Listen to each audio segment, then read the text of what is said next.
hit the recap of last time we left off. After leave the town of Rusty Point, heading to the town of Gernama, the party was stopped by a young red dragon the group had previously saved and repelled away in their last encounter with them. The dragon made herself known and informed the group she was there to more or less say thanks for helping her and offer the group a reward, which the party chose to be a one-time use magical whistle that will summon her to assist the group. The dragon also revealed that she is the daughter of Igris, the same Igris that resides in Maze's ring. With the departure of the dragon, Maze, Akora, Laurie, and Abel finally caught Ren and Finwin up on the group situation, going over the dragon items, the creator, what happened at Rusty Point, the faction of the Black Order, the vampire fight at Little Root, and the reason why the Green Cloaks would be chasing them. And later on, the group set up camp when it gets dark, and after a peaceful night, they once again hit the road, and a peaceful day follows. The following night came, and during this night, during Maze's watch, after being scared by a random deer, not fully trusting it, always suspecting that something's up, used their detect magic and found the magical presence coming from one side of the camp. Upon investigating the source, they spot what appeared to be a large swarm of melody flies, and they tried to get assistance from Laurie, who just went back to sleep, as one does, and then went to Finwin to get some assistance to deal with them. Finwin went out, saw the swarm for herself, and she approached the swarm while Maze waited at a distance. Finwin got close enough to enter the swarm. There she saw what looked like a humanoid figure that seemed to be made of melody flies. The humanoid melody fly figure revealed to be Finwin's missing husband, Roland. And he is assured that he was safe-ish, but confirmed to be working with the Green Cloaks, seemingly to help get them off Finwin's and his back. He revealed that he was tasked to get help with getting individual back to the Feywild. Finwin quickly put things together and more or less figured out Roland was referring to Laurie. Roland didn't confirm it was Laurie, but revealed he more likely couldn't say anything about it. However, he warned that the Green Cloaks were sending assassins after the group with orders to kill anyone with Laurie. He pleaded with Finwin to get away from Laurie because he was tasked to go with the unit. Finwin refused, stated that they will try to save Roland in some way. And with a heartfelt goodbye, the swarm dispersed, leaving Finwin in a rather emotional state. Finwin returned to the campsite and came morning revealed to the rest of the group what happened and warned about the Green Cloaks assassins coming after them. With this new information, the group headed out and continued on their way to Gernama, and after what feel like a few hours, they caught sight of the town when suddenly they seemingly were struck by some sort of influence entering their body, with Maze, Ren, Laurie, and Abel failing to resist the full extent of the effect. The party is left to figure out what exactly is going on. Now, one thing I want to point out that on Foundry, if you pull up your character sheet whenever y'all can, under the features tag, you will see in active abilities Gernama Influence Stage 1. Now, for most of y'all already maxed out on it. But for the few of y'all still within that stage. So that's how we're going to keep track of where y'all at when it comes to Gernama's influence. So just be aware of that. But for now, it's Abel.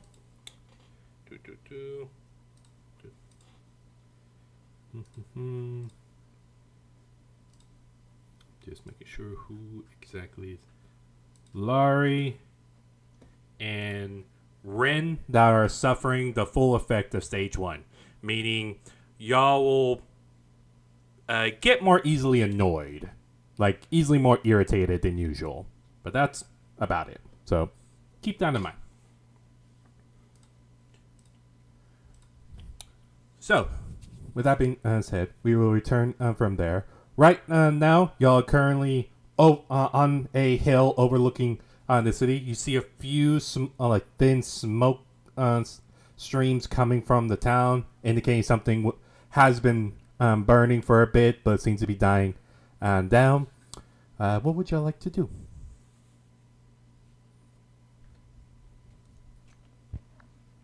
Wow. We're trying to figure out what's going on here. We should probably try to find like a inn maybe? Get settled in first.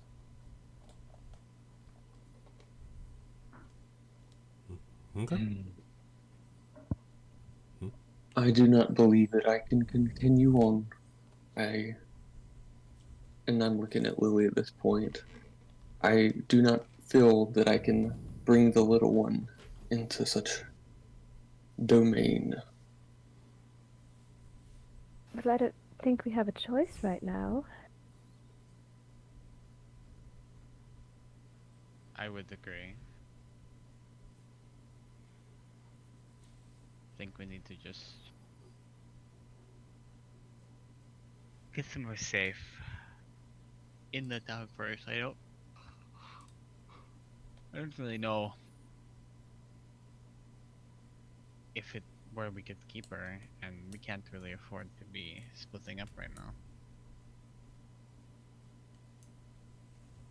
now. I have to keep her safe. I cannot put her in any more danger. Well, what would be more dangerous? Her staying with us, or her being alone with just you? If something happened, I mean, the more of us there are, the easier it would be to protect her, right? I suppose, but given what we have just discussed in the prior few days, I do not see her being with us in the long run if we continue to amass such hunters. I don't think the green cloaks are going to attack us in broad daylight in a city. I don't think They they're did that before. brazen. Well, I suppose they did. You know, as I recall, Abel, you were the one who wanted to complete this mission from the Black Empress. Why are you changing your mind now? I have told you, I must protect the little one. It is not fair to her that such things are happening.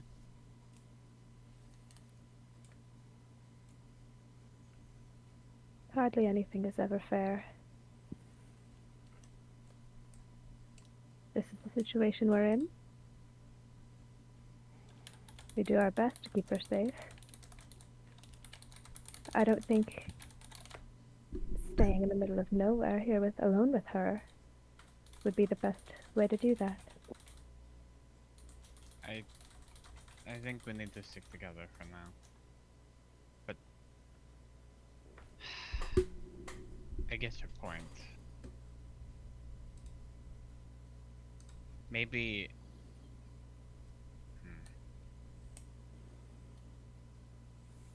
Lexi does make a good point. Well, not exactly. It's a long story.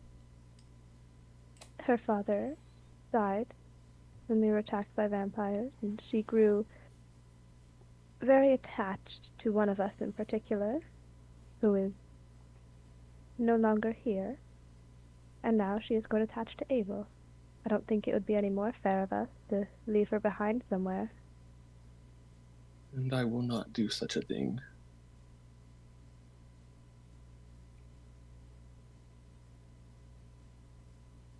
Well, where do we even start? I don't think the Black Empress gave us any more information other than something strange was going on. No, we need. I mean, I think an inn is the safest bet because we can. That's the best. One of the best places to find information. I suppose you're right. And I suppose I will meet up with you all later then.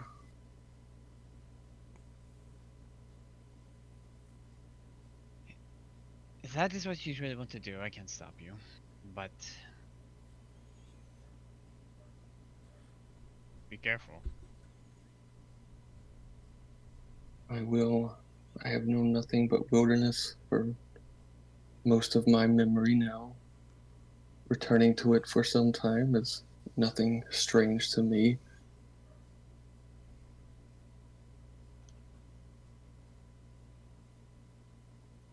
Ah.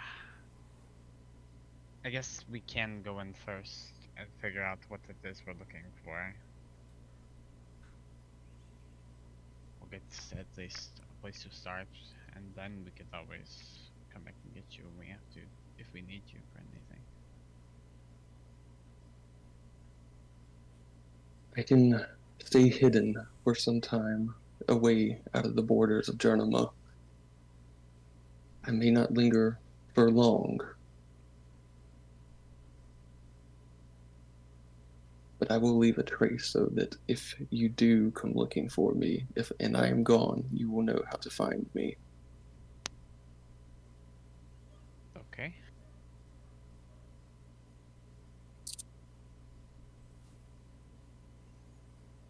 And I will start grabbing my things, and I will start trying to head on out, back towards where we came. I suppose we're like on the hill now, but I'll probably start heading towards like a wooded area. Okay. So as you, With Lily, with Lily, of course. of course. So you turn around, gathering all your stuff with the bow on your back. You start heading back in the direction y'all or heading towards the woods.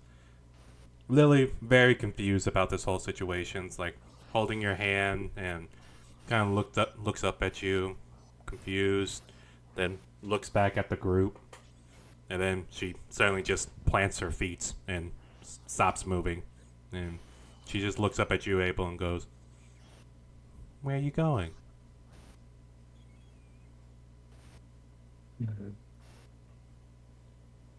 Or little one, enough out to keep you safe.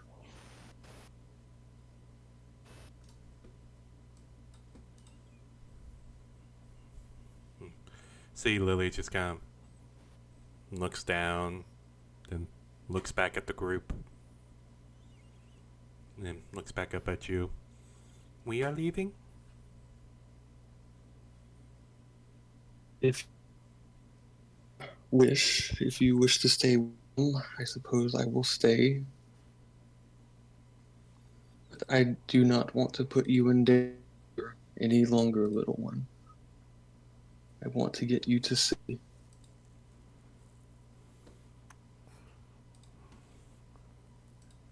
Abel, go ahead and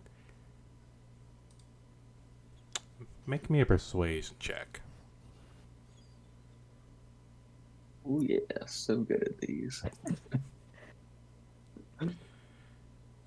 You see, Lily kind of just looks up at you, then looks back at the group, and slowly releases your hand, and kind of takes a step back towards the group. And she just shakes her head and goes, "No, don't go." But you are not safe with them.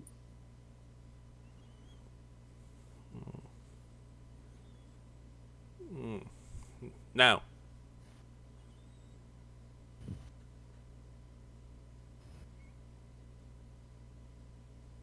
There are things in that city that we do not know, Lily. I what if I am not able to be there, protect you? She points points over at Maze and goes, "She can make them go boom."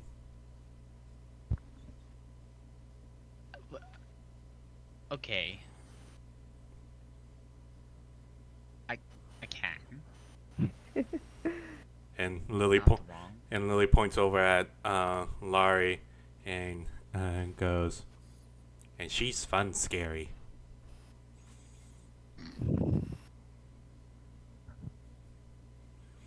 Points over at Akora and goes, "And he's fluffy."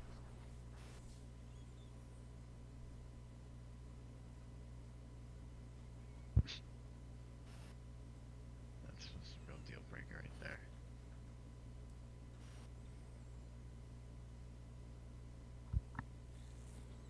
So you were not coming with me? You see, she looks down, kind of looks back up at you, and looks at the rest of the party, and then you see she gets very, very sad, and some tears are starting to form up. Then she swiftly turns around and runs back over to the party, goes up to Maze, and looks up at her. And Maze, you look down and you see Lily, and Lily just goes, "Hmm." I'm like, I'm pretty short, but I'll kneel down. I'm like, I don't know if I'm strong enough to lift anybody, but do my best. I'm like, Abel would. We'll have to protect her one way or the other. You know, and we came to help these people, regardless of who we're doing it for. We came to help. That was the ultimate goal. I feel like we should see that through. It is not that I don't want to help. It is that I don't want anything. And I'm saying this just looking at Lily. Fine, I am going with you then. Lily does give Maze a hug, but then Lily like squirms out of Maze's grip, then runs over to Laurie. And Laurie, you see Lily does the same thing, like asking for a hug. I will do it. Lean down, she gives you a hug, runs over to Akora. Akora kneels down and just gives Lily a hug and rubs her back. And Lily just goes, "Hmm." Then turns around and runs over to Abel and grabs hold of Abel's hand. And you see Lily just goes, looks up at you, Abel, and goes, "Where you go, I go. I still got to keep this safe." And she like curls up with the wolf pelt.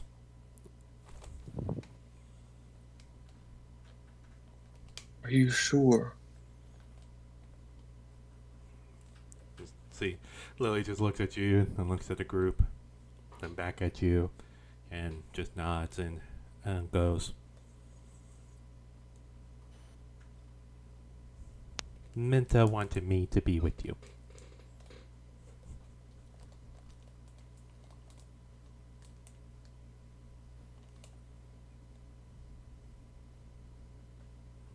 Got a knife in chest down.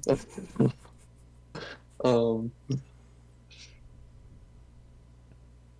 and we will stay here for some time. We will wait. And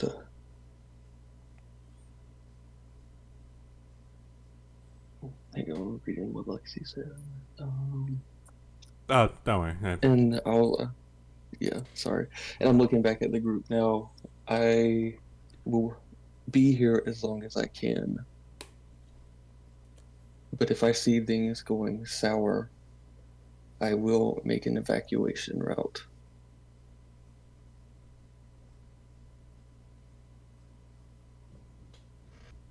I don't mean to I don't know, muddy the situation, but when does it not ever go sour? But That is my point. we handle ourselves. We've learned from mistakes. We just got to keep trying. And trying I am. I And do not want to mess this up. nobody wants to. For the record, if it eases your mind a bit, I do not think you being alone with her with the creator is going to be any sort of hindrance. If he, I don't know how he does it, but I don't think it matters how stealthy you think you are, he will find you. It is not the creator that I'm worried about. He should be. Why? He's done absolutely fuck all. Him? Nothing. But he can send everything he wants after us. He spoke of something that couldn't have possibly made any sense, as I told you. He has spirits tied to magical items of multiple dragons that he's looking to collect, that he knows more about than anybody that we can even begin to think of. With power that the only thing that I've seen stronger than what this man can do is that thing. And there's that situation. With everything we've seen, if we break apart now, we fall like dominoes. It just doesn't make sense to make ourselves these your targets. It's together we're more dangerous than apart. Indeed. And even on top of that, with the current threat of what we've been discussing, I do not know how much information they have on who exactly was with Ari in the first place. It is entirely possible that they know about each of you. They knew she was traveling with a party, and they knew that that party was with her. They were set on killing each of you. And I have a feeling the same could be said for her. If they find you, I fear for the consequences.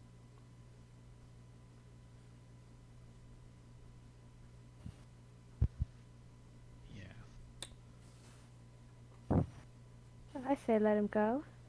He's a reasonable adult, isn't he? After all, he probably thinks he's safer without me. Isn't that right, Abel? Correct. I see. I don't Makes sense to understand. me. Why the change? It's logical. He knew that this, but he knew this was an issue the entire time. Why only now? And after we all agreed on coming here in the first place. Maybe it's not Lily he's worried about. Maybe he's just using that as an excuse. I would go to the ends of this earth to defend Lily. And I don't doubt that. I would give myself any day to protect her.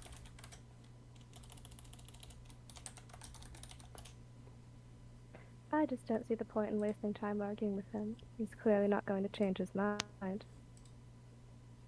Because if we get ourselves into danger, if we fall, there's nobody else out there that knows the things we know. The amount of people that will die as a result is unfathomable. There is something going on that we are very clearly at the center of, or at least important to, in some way. I can't explain exactly what Igor showed me, but it's something that hasn't transpired yet. And we were still at it together. So this isn't where we split.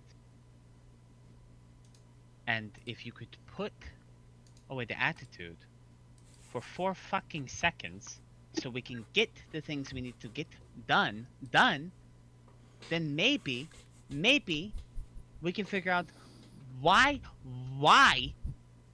people are losing their fucking minds in this town. I have half a mind to think, forget it. Let's go.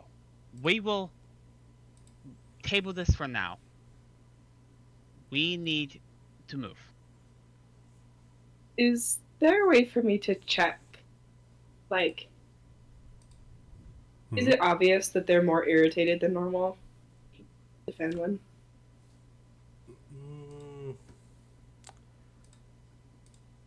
Make me an insight check. Okay.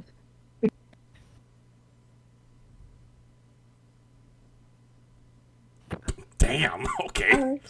Nice. You're Natural 20, the first roll you rolled last week, too. I think so. That's great. Nice. you Nice. you study the group, and you can tell that there's something up, whether they got up on the wrong side of the tent this morning or something, and they seemed a tiny bit more irritated, but you can't quite make out exactly what it is.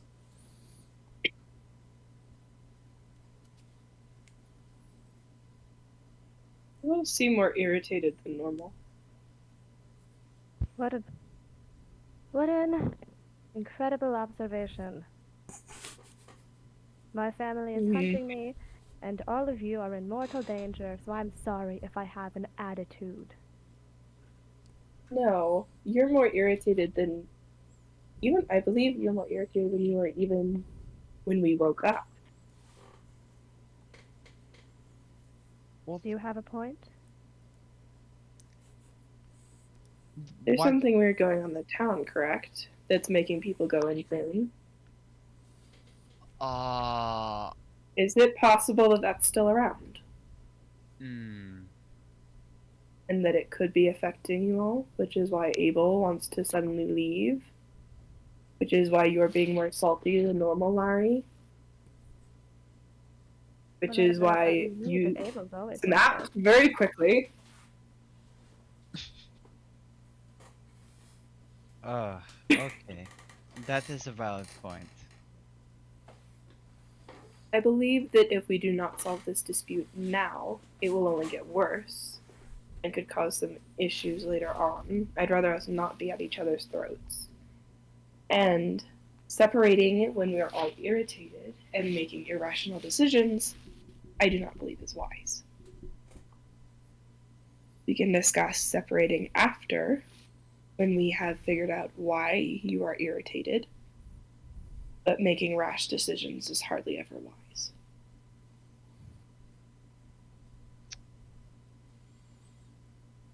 Yeah. At this point, you do hear a voice go, well, rash decisions are always fun to have.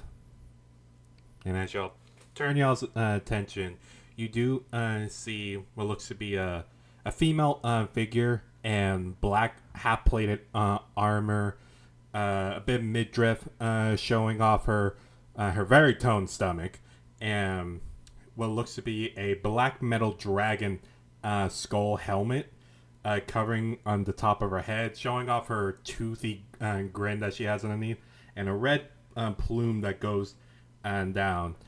Abel, Laurie, and Maze, y'all do recognize this figure as one of the exclusive Black Knight member who walks up to y'all. Finwin, you're seeing this figure for the first time. You see she has a giant, what looks to be a giant black steel great sword on her back and a dark red short sword on her hip.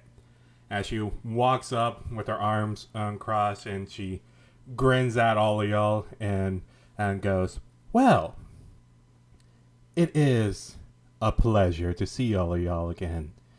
And I do have to say, I love seeing tension rise. Oof. If y'all are so worried about little Abel over there and the littlest one over there, I can keep an eye on him.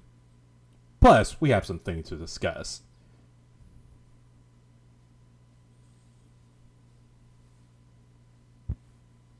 Okay. Let's discuss first.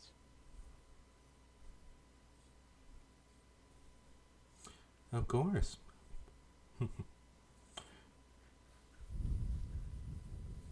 What would y'all like to know? Well, you're the one that said we got things to discuss, so Oh, I meant I had things to discuss with Abel over there. okay. You and I have nothing to discuss. Hmm. It is your ruler that should be here. The Black Emperor? I mean, he has no issues with you per se. In fact, he has taken quite an interest in you, which is very rare, I should say.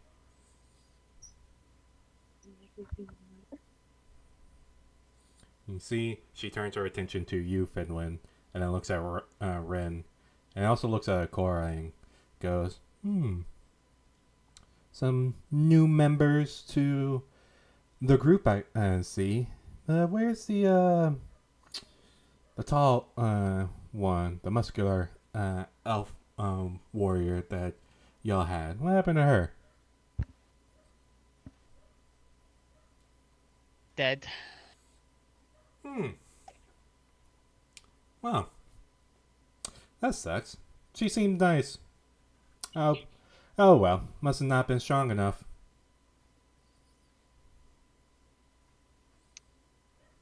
I don't think you want to keep going down that train of thought. Just rescind that. It has nothing to do with strength. Well, how did she die? Not being given all the details. The creator of these fucking items is a bit of a dick. He is. Sent us after one with a lack of information and some changeling and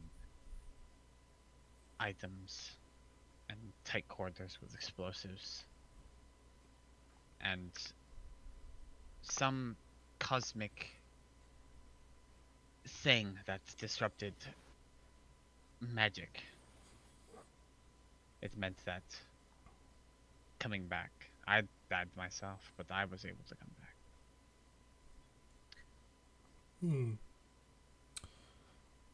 So, y'all were the reason everything kind of went a little bit crazy a couple of days ago. Interesting. What are we gonna do about y'all? Because if I remember correctly, a little birdie told me that y'all aren't a part of the order anymore. Is that right? Well,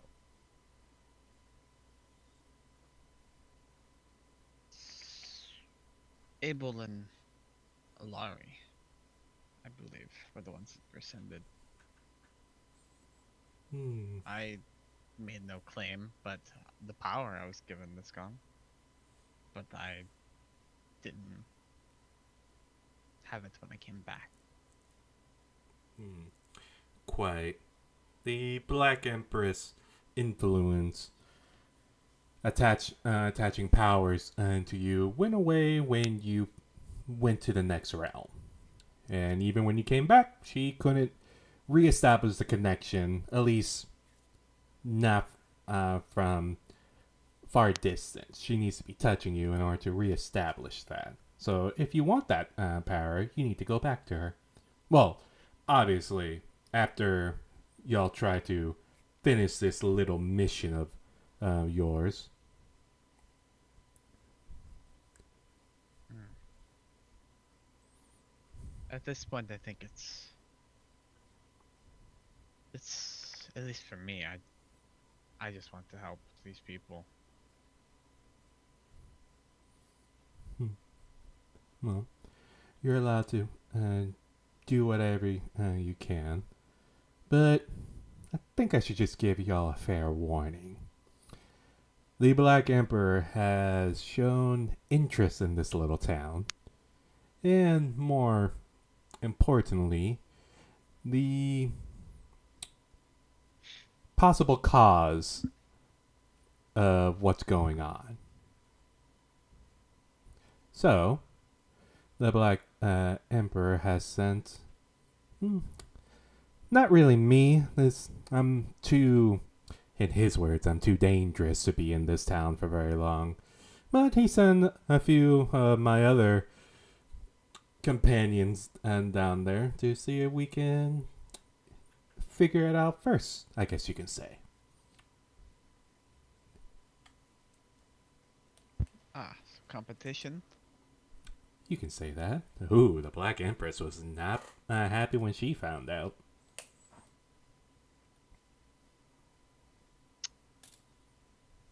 Well, while I don't like the insinuation you put behind that, it sounded nefarious. I don't know if that was your intent. If it wasn't, maybe work on being less creepy. Hmm. Doesn't matter to me either way what you perceive me to be. I'm just doing what I'm told for my one and only ruler, the Black Emperor himself. Hmm. How is it? What? How do you not end up on the other side of the creator's bullshit? Like, how are you free from that? You have what? 2 items at least?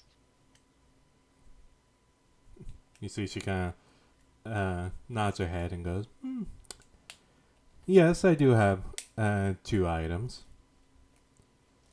And Just if you're asking how I guess you could say avoiding him, I'm not. In fact, I'm trying to find him. are you trying to stop him? Hurt him? I'm trying to kill him, yes, and take all the items that he has on him, or at least find out where he's stashing all the items he's collected so far." Okay. I assume for yourself. Oh, of course not. For the Emperor, then? Of course, everything I do is for the Emperor. Well,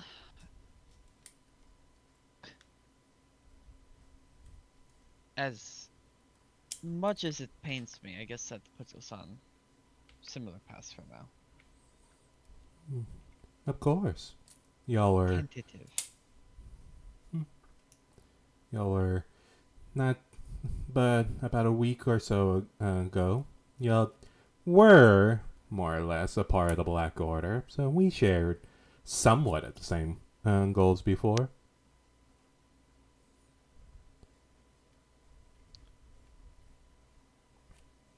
Okay.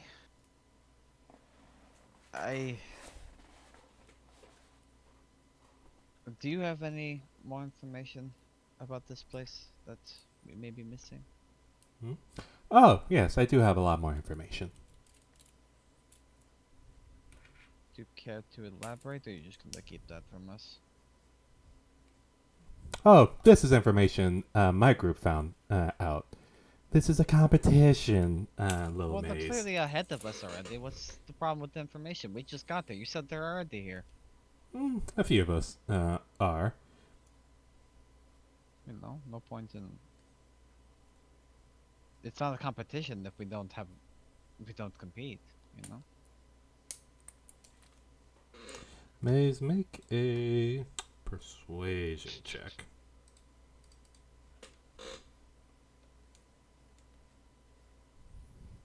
I'll re-roll it. Take the shift. Okay. Okay. You see, she looks at you and kind of thinks it over before giving a grin and going,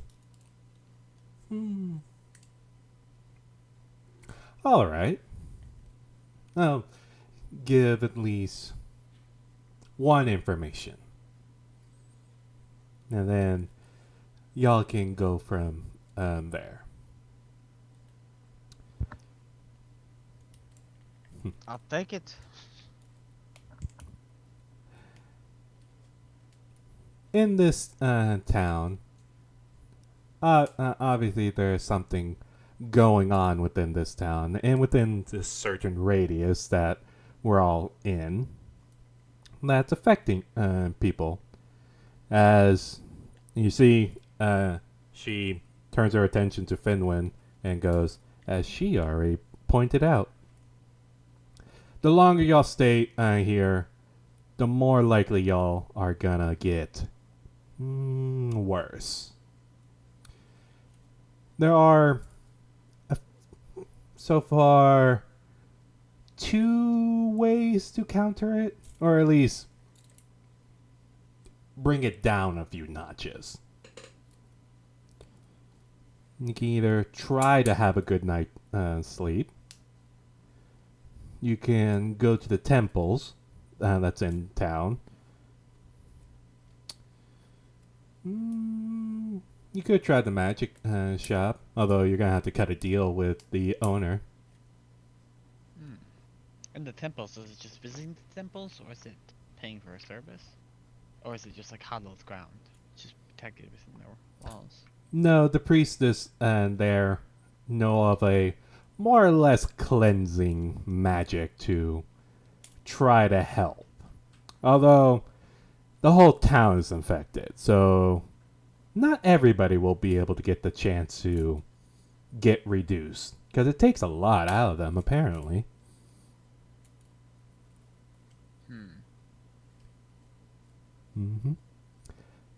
But that's all the information I'm willing to give y'all.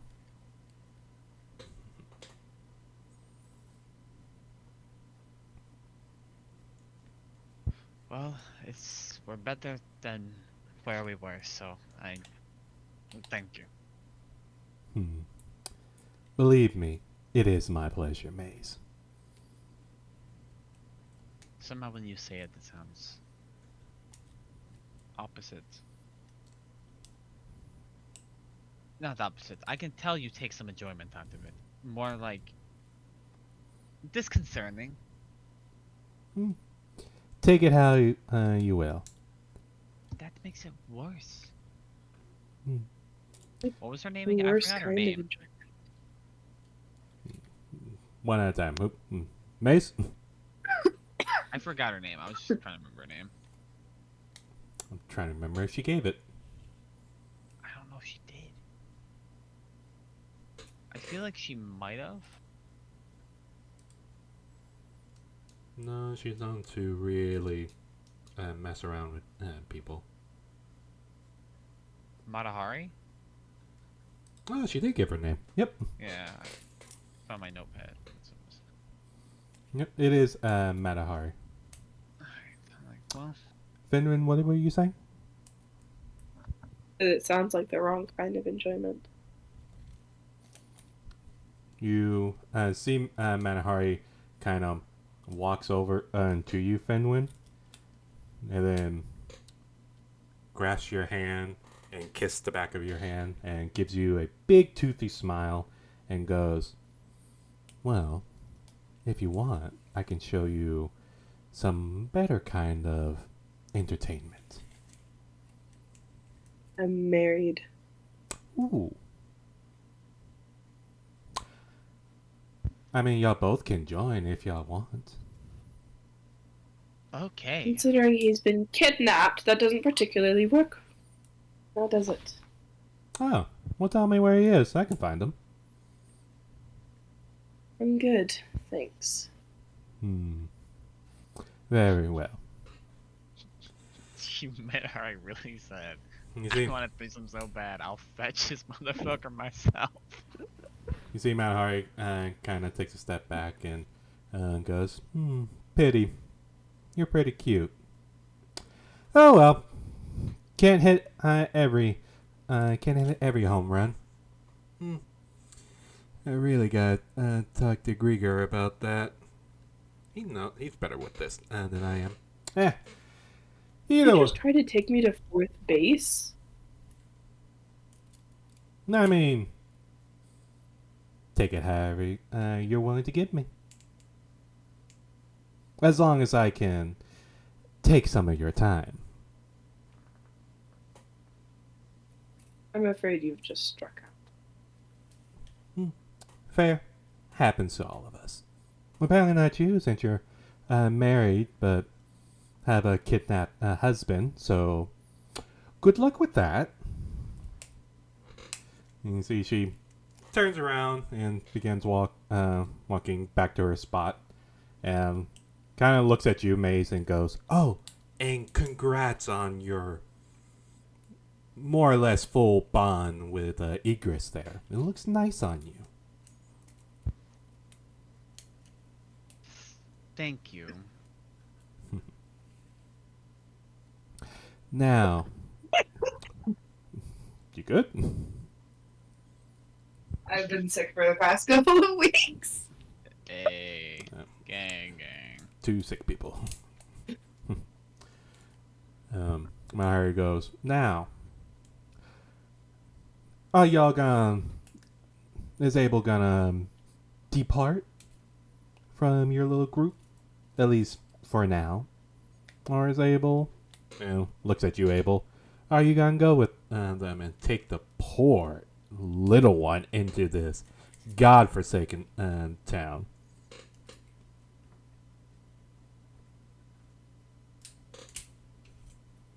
Why is it that you wish to know so badly? Like I said, the Black Emperor has taken an interest in you. And he more or less wants to make an offer, I guess you can say. But that's going to be between us and you. Sorry, and looks over to the rest of y'all. It's more of a private matter. I'm sure y'all understand.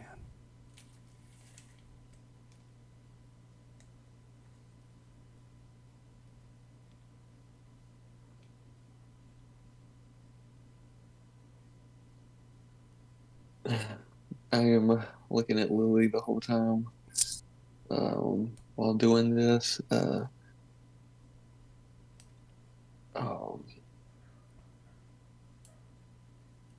I will be around. I will not be bringing her into the city, but I will be around.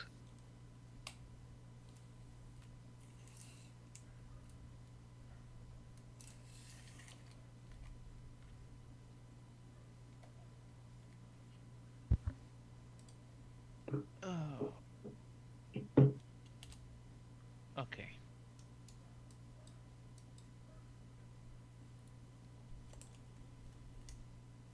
We need to resolve this. But we don't want to put her in danger. But if we go to the temple, I think we'll be okay.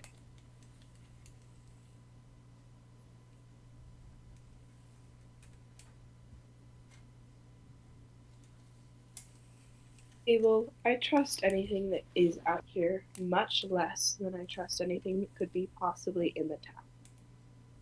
I'd much rather deal with a bunch of angry townsfolk than deal with whatever could be out here, including the green cloaks or vampires or whatever the heck this person is.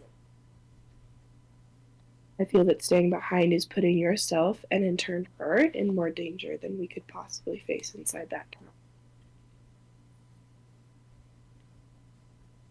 Especially if you are going alone with the expectation of protecting her.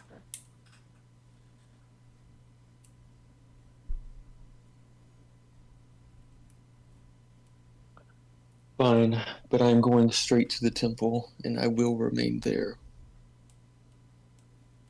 That is fair.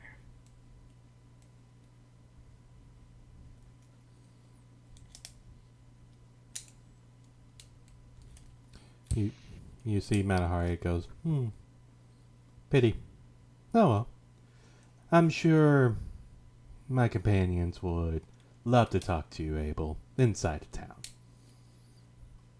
But until then, I still gotta keep watch, so I'll be out here. Try not to destroy the town. I'm mainly talking to you, Egris. And looks over at you, Maze, and kind of gives you a wink.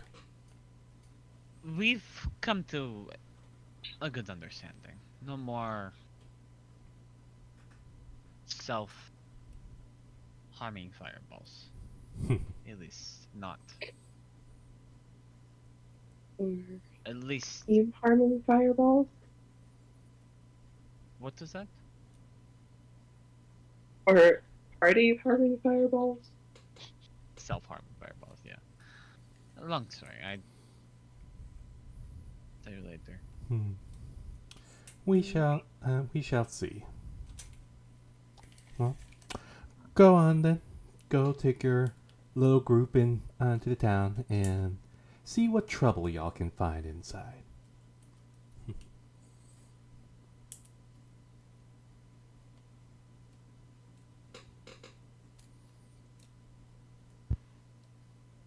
So, what time is it again? Like we got up and we got here pretty much like right away. Like, It was early, yeah? it was a few hours after y'all got up. It's about, I would say, close to 11, like Yeah. 11, 12. Okay. Yeah. I say we head straight to the temple. We get as much information as we can. We see what we can do to combat this. Handle that. Reevaluate how we feel about going forward. And I'm glaring at Abel. And then make decisions. Because I've never known Abel to ever just say, I'm staying here, I will not let my friends go into the breach of the fight. It makes no fucking sense. That is not like you. You say that about Lily, and sure, that is 100% truthful. I think most of us would go to the extent. But you do the same for all of your friends. Not just Lily. And to walk away when we have odds that we're facing, that's uncharacteristic. Makes no fucking sense. So we're gonna go in there, figure out what's going on. We're going to try and get back to our old selves, so I can stop being mad, and I'm gonna glare at Laurie, so you can stop giving me your fucking Viper Bite attitude. It pierces my soul. And save these innocent people. And I start walking. I start following her.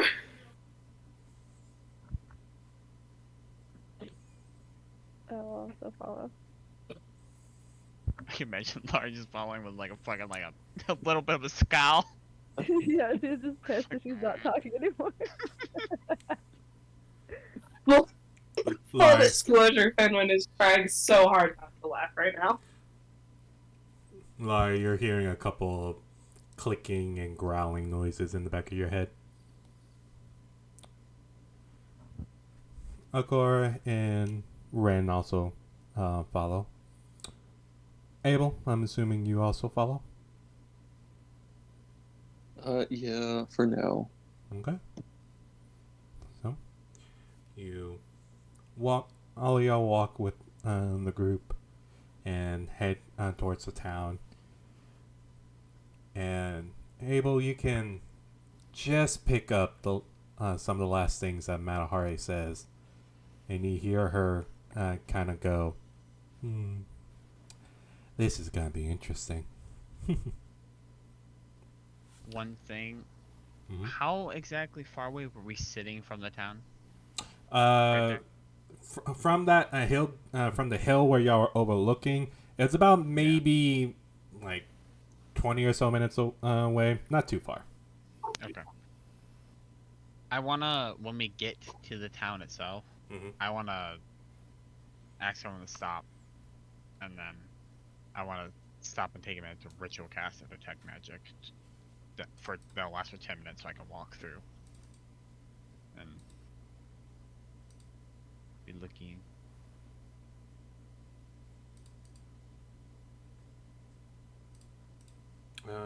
What are you casting?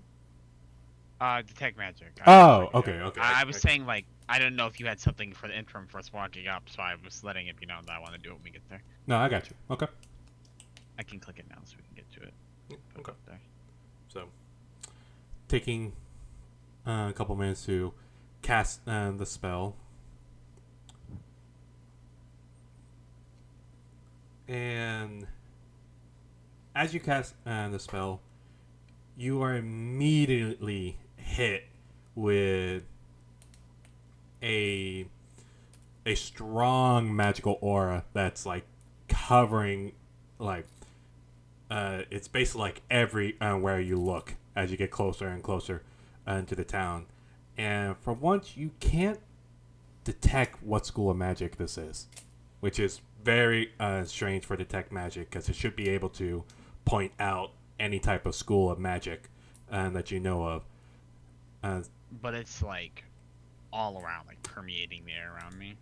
It's all around you. It's like this dark red aura that just coaxing this entire place, and it seems to get more denser and denser the further you get closer to the town.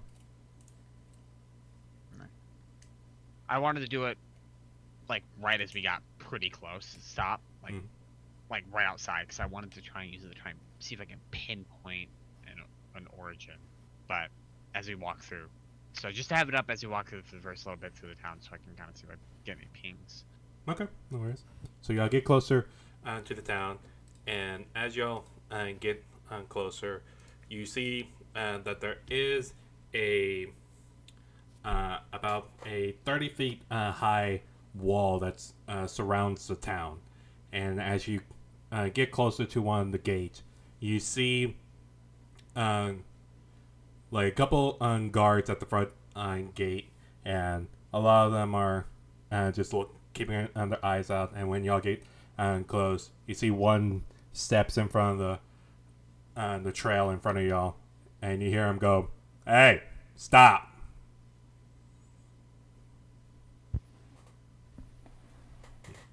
See a guard healing us? They said it was a guard healing us? Yes. He's he's more or less ordering y'all to stop. Oh. Yes? What? You see the guard kind of walks up to whoever's in front and goes, "What do y'all want?"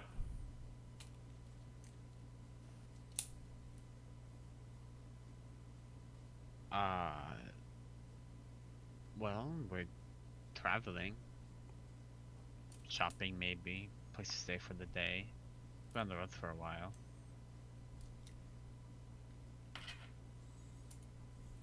And I'd y'all like just to visit the temple as well. Pay our respects. you see the guard kind of just squints at you a little bit and just goes, "Jeffrey, take their names." And you see another guard steps up and goes, "Yes, sir," and walks over to you. State all of your names. Well, my name is Emily. Just Emily. I point to my allies. I'm like, they can give you their names.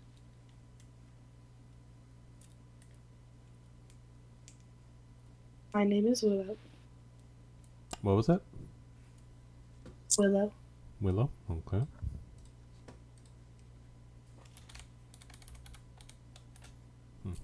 Looks over at you, Abel. What about you, Scaly? I am able. Okay.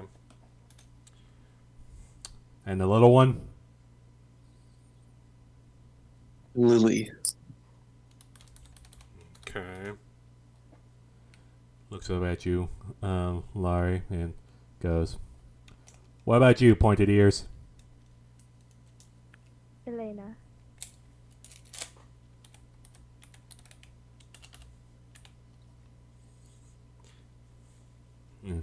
What about you, Furball? Name. And you, emo girl? Name.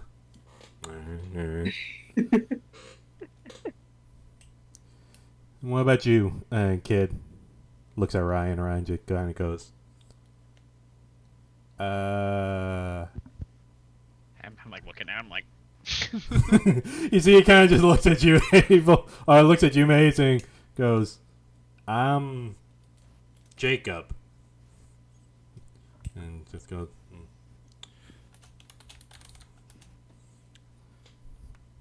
Alright. Go straight to the temple. Don't loiter around. Don't visit any shops right now. Go straight to the temple. Take care of whatever y'all need to do. And get the hell out of my town.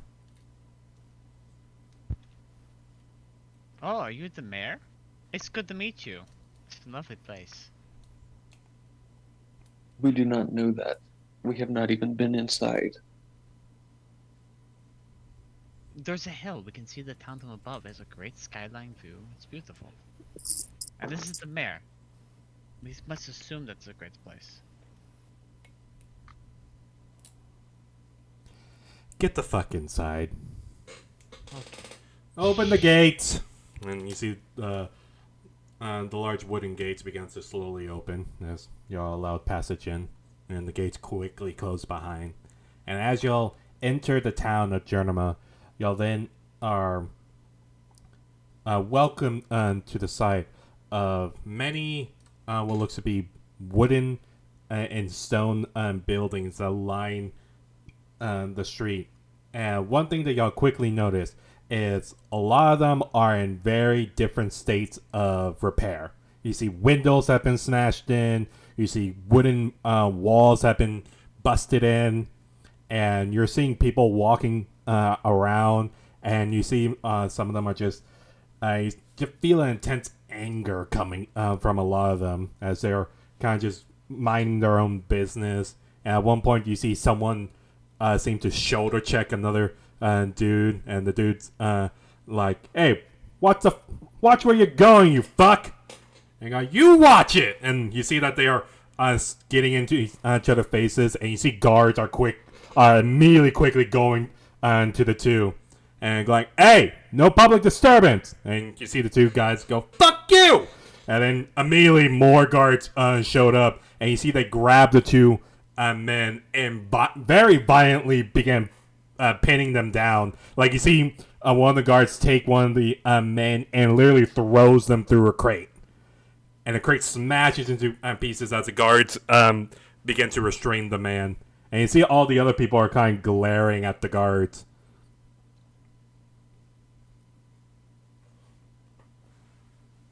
Oh. Okay. We need to move have a quickly and try feeling- to not bump into anybody. I have a feeling I know what the consequences of whatever is making you three irritated. I'd rather not face that.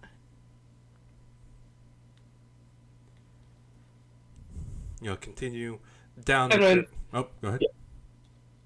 I was just gonna say, Feminine starts walking a little bit faster.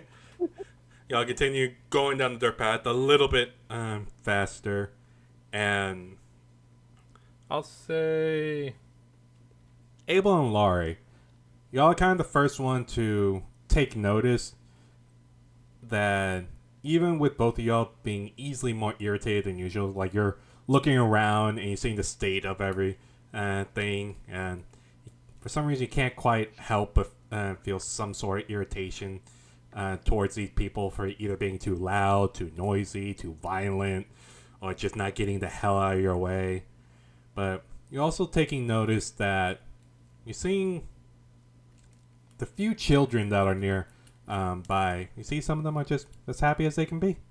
You see one looks over and runs over to like a little girl runs over to a little boy, and you see that they're laughing with each other. The little girl looks to be a half orc little girl, and you see the little boy is a human, and you see that they're starting to play with each other, but the parents immediately like go straight to their kids, and you're seeing the two dads are like squaring off and going like, "Hey, get him the fuck away from my kid!" And they're like, "No, you get the fuck away from my kid!" And you see that they're yelling at each other, and the kids who are hearing this, they begin to cry, and they just run behind their dads. And at all the sound of yelling, you see more guards are heading towards their direction. Yeah, I'm cradling Lily even closer to me, like, yeah, giving people death glares if they get close. It takes y'all a bit, but y'all...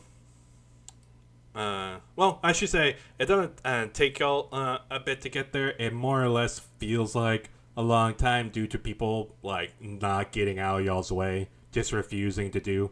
And so at some point, and you see a lot of them just shooting y'all glares, and some of them are... Abel, you can pick out someone's calling you called you a scaly bastard, or Laurie, you're hearing especially one older human goes says that pointed ear freak. God, like you're hearing all these like very racist comments like coming here and there from around, and y'all do manage to get to another set of wooden gates that seems to lead to a giant, about 3-story temple, like a large stone structure with banners covering the front entrance and large windows at the front, and you are seeing what looks to be at the front gate. Gold-plated, what looks to be paladins, just full plate armor, helmet, shield, sword, like at the front gate, and they're just staring at people who are walking by, like they're keeping their eyes out. Their weapons are already drawn, like they're just looking at people, like they're trying to. It looks like they're trying to gauge threats. And as y'all get closer, you see immediately the two paladins, like hold up their shield and their sword, and then just stare at y'all. And one of them goes, "State your business."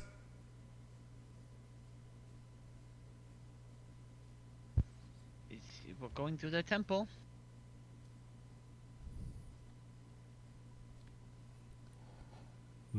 Y'all seem new. As weird as it gonna sound, how do y'all feel? Oh.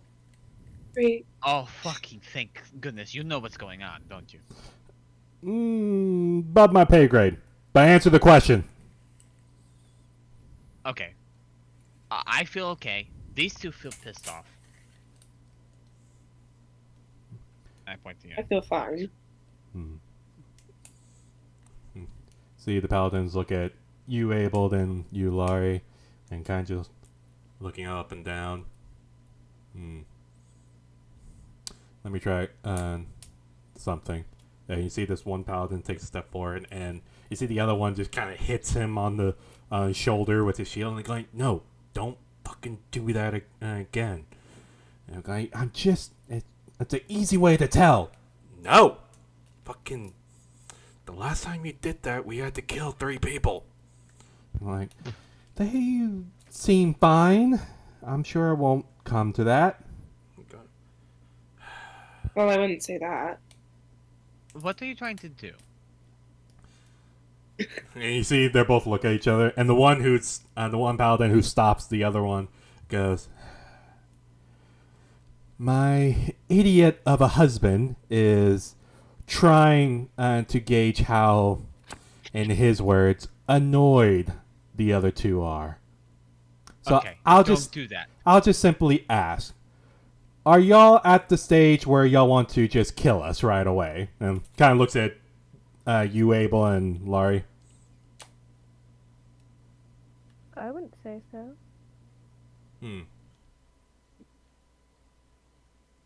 They're salty and like grumpy cats. I would say that is a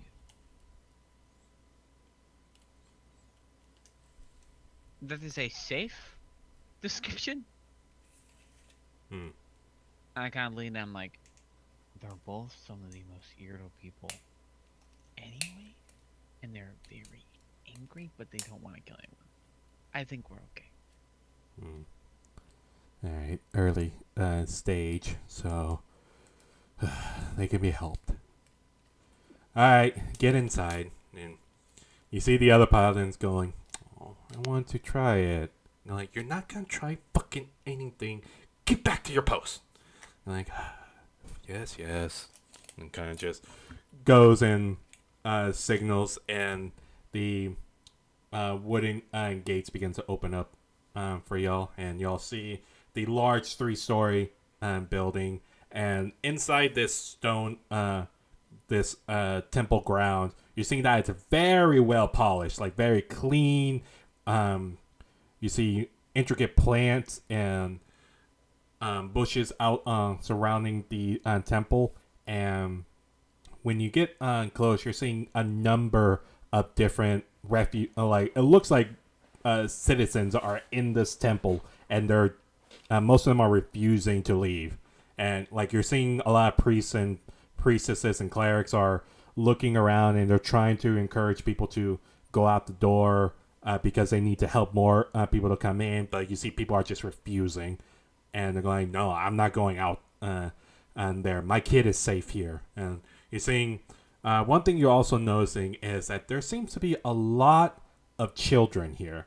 Like you can see off to the side, there's about like close to 15 kids, like all huddled up in a pile, like in a group off to the side. And you're seeing one like female cleric there just trying to get everybody's attention. And you see that she's more or less like teaching them, like being a teacher and trying to teach them like trying to teach them knowledge and faith and all that. And you see some of the kids are kind of just some are just like glazed over, they're not really paying attention. Some are like talking to each other. And these kids like range from like a literal infant to about 5 years old. And that seems to be the range of these kids. But does that kind of align with the other kids that we saw outside? Mm-hmm. And as y'all being led in, you see a lot of the people and a lot of these townsfolk that immediately look over to y'all, and you see a lot of them like take a step back, like they're scooting away from y'all, and you're seeing some what looks to be a few men and women seems to pull out what looks to be short swords, and some are like clutching daggers, and they're just watching y'all. Oh. Okay. Relax. We're here to, one, try to combat this whatever. We were told that we could come here to get help. And two, we are here to ultimately resolve the situation. We're here to help. Maze, make me just a general charisma check. Not good at that. I lied. Oh, Well then. Miss the one not, time it mattered. Miss not good at that.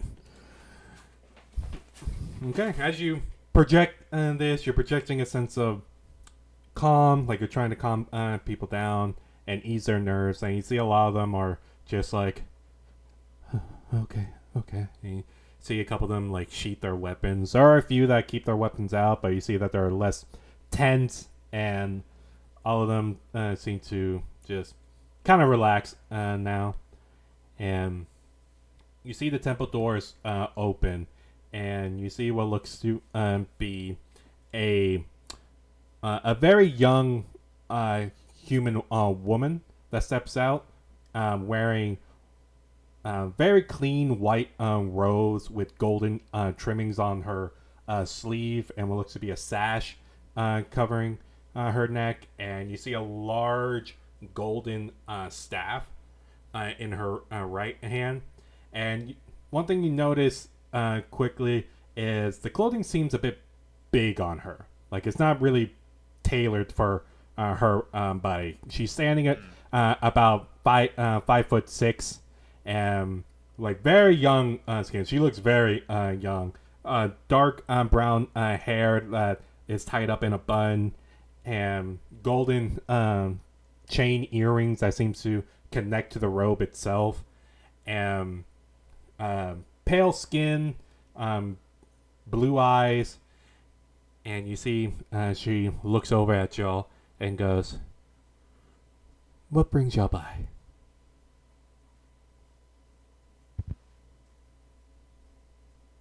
Oh, well, as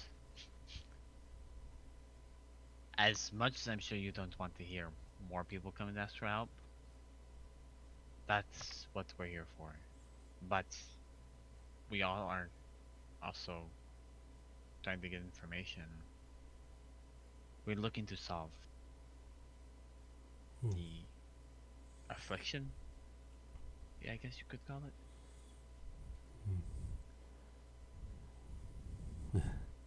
Bless the gods. Y'all are the second group to show up to offer assistance. Whew. Thank you. Yeah.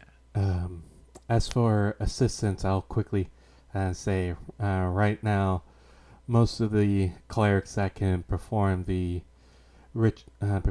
spell to help, most of them are already held up and are already drained of their magic. But I believe I can offer at least one right now to help one person. That's all I can offer for today. I deeply apologize. Okay. Well, what is this temple to? Is it multi? Yes, this temple is for all the true gods in the empire, and they all get their own districts in the temple. Although, with everything going on, we had to rearrange the worships since we had to take on so many different kinds of people. So, Okay. Do you have people that practice that um worship the Raven Queen? we did, yes. Did? A couple days ago, something happened, and some of them, most of them went insane. They were talking, Insane? yeah, they were talking some gibberish or Yeah. some we're nonsense. Oh, do Familiar. y'all? It happened in Rusty Point. Mhm. Rusty Point as well. Oh, I was just asking, the temple in Rusty Point, if you have a way to send a message there. I'm not familiar with the spell myself. I've been meaning to find a way to find a scroll to decipher it, but if you could send a message there, there's a man there that I feel you should ask to come help. He specializes. I think he could come and bring some. He'd be a welcome hand at least. I'll And I'm sure he would come without hesitation. make sure to reach. Make sure to reach out. Thank His name you. is Sid. He's a paladin there. He helped us. Saved me. I think he could help you guys. Thank you. I'll definitely reach out to this Sid character. Thank you. It's been a very trying month. So I've heard. That's why we were sent. But man, it's are the children just flat out unaffected? Oh, yes, you noticed that. From what we can tell, yes, most of the children aren't being affected. Some of them not, most of them not at all. But there are a few of them that are being affected. But for the most part, they don't seem to be bothered by whatever it is that's going on around here. The ones that are affected, are they all above the age of 5 or so? Those are always affected. There are a few that are younger, mainly around like 4, closer to 5. Some of them have been affected, but for the most part, most of the children under 5 don't seem to be affected at all. That is so odd. I want to pick your brain more, or anyone who can speak as who you think would have the most information Mhm. to garner about the beginning of this, and the origins, theories, anything. All of it helps. Of course. I've been here. I grew up in this town all my life, so I can assist where I can, but we'll have to make it quick. Yeah, I meant we need to resolve who we are giving help right now. I have to discuss with my friends. Thank you for your time. Of I'll cou- seek you out shortly, and we can have that conversation, if that's fine. Of course. You can head inside, and one of our clerics will help. Thank you. A quick question. Of course. You said, I heard earlier, that there are stages to whatever this is. How late into a stage can someone be cured or helped? From what we can tell, there are many different stages to this affliction that's going on in the town, and it varies depending on how long y'all stay here and how long y'all go without treatment. But when you get to, some are calling it the final stage, you just kind of lose all restrictions and you become a very bloodthirsty individual that only craves violence. And we tried our best to heal them as best as we could, but we couldn't do anything. And we try our best to restrain them or keep them locked up, but most of the prisons are already full, and the Baron of the town is now just executing people.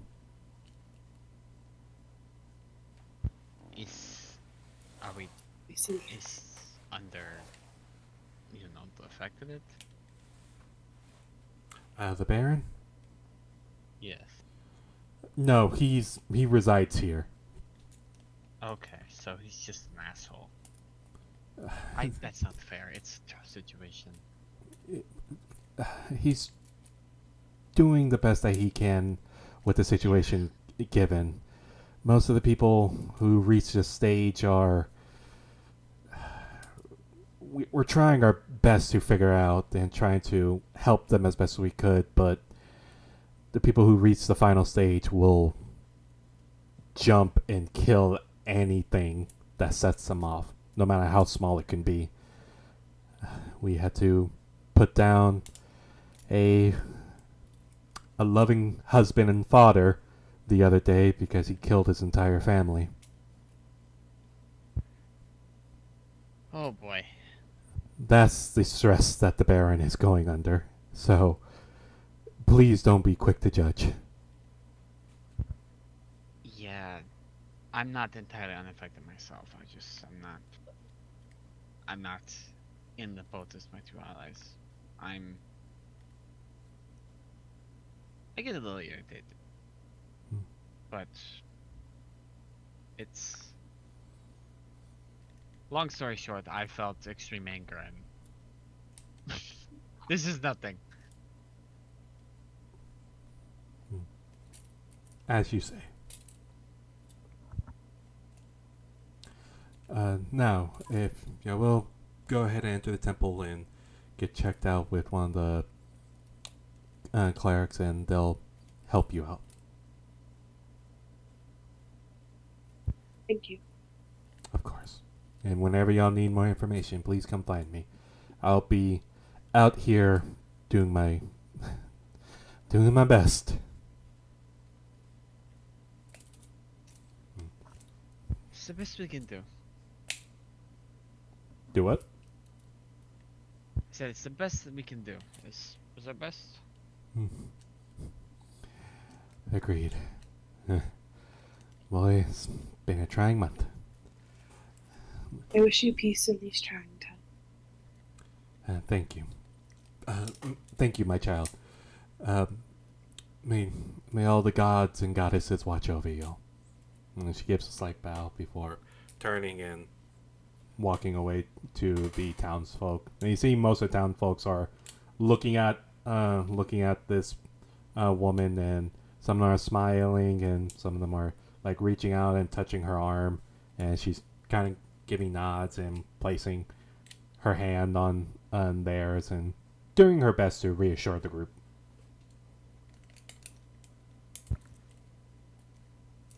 Oh. So, as y'all enter the temple, y'all see that this temple, inside the temple, is massive. You're seeing large hues going off, like going in the middle, going to straight to the center podium.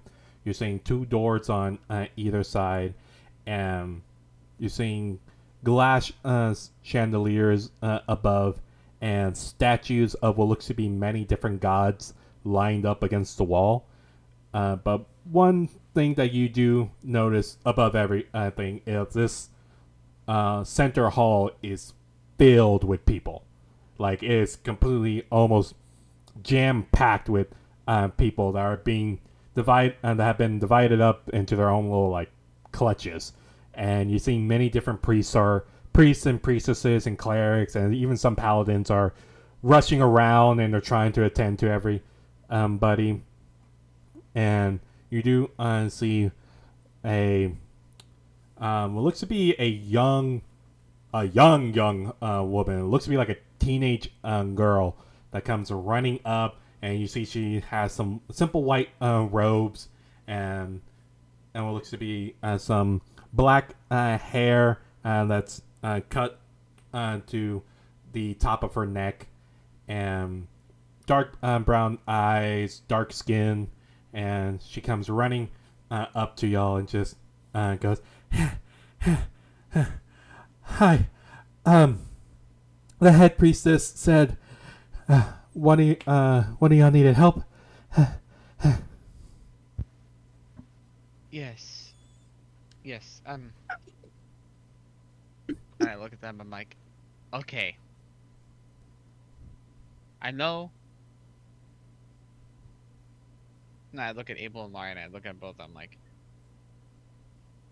Abel doesn't want to leave the temple to be helpful if we don't help him. But Lily will be safe in this temple, as we can see. We can go out and handle our situation. Are you going to go, Abel?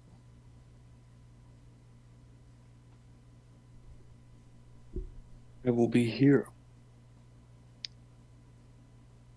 That doesn't resolve anything. I have already said it. I will be wherever she goes. Okay. The likelihood of that is that you stay here, and the longer you stay here without any treatment or anything being done about the situation, you end up becoming a monstrous killing machine and likely end up killing her, putting yourself as the highest danger of being around her. That will not happen. You don't know that for certain. You do Just as not I know do not know that for certain. No. I was going to say, just as I don't know for certain that you will, but it's not a risk that I'm willing to take. No, we do know for certain that he will. It's been happening for a month. They know it better than any of us. It reaches that stage, that is exactly what happens. Either you kill her, or someone kills you in the process, or you're imprisoned, whatever. It's an inevitable. It's not a if, it's not a possibility, it is an inevitable conclusion that it will happen.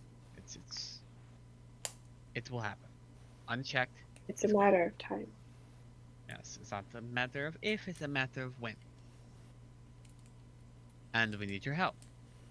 Now, the reason I'm asking this, because if you will go without having to use the cure on you first, then we can use it on Laurie. I would put my stock out there, would like to use it on Laurie on account of the passenger. I feel like that is a fair assertion. Yes.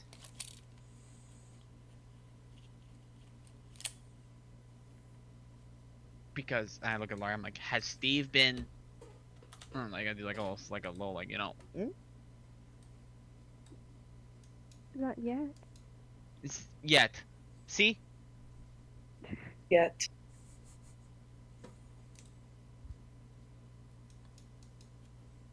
Then use it on Laurie, and I will leave with Lily here shortly, if they cannot help, and I cannot try and be of use to them here. You're not All right. listening. If you stay with Lily, it is likely that she will die. Did you not No. see If the we man that leave just this killed his whole town, family? Not if you all solve the problem first. And I don't think a whole temple full of people is going to sit by and watch a man maul a child. No, but I think she'll April be has fine. explosive but arrows. Then take my arrows with you, if that is what you are concerned about. I'm Then- concerned that even without the interference of others, that you will end up becoming a danger to both yourself and to Lily. If you're so concerned about protecting her, then protect her from yourself. If If I that is feel not the that issue. coming, then I will excuse myself. I don't think you feel it coming. I think it just happens.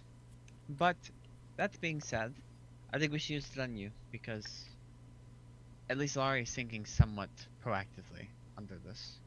And like it or not, we can weaponize Steve, I guess. You can certainly I've try gone through to. it before. I look at the clerk, I'm like, use it on the fucking dickhead lizard man, please. Okay. And you see, she slowly walks over to you, Abel, and goes, "Do you mind if I place my hand on you?" Of course I mind, but do it anyway. Yeah, usually the response I've been getting.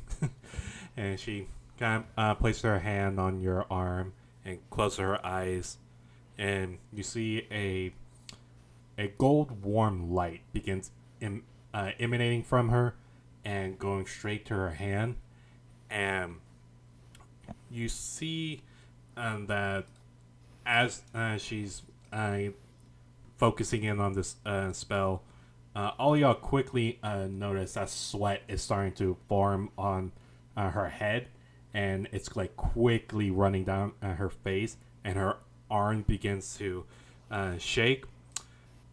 Abel, go ahead. Roll me a d6 for me, please.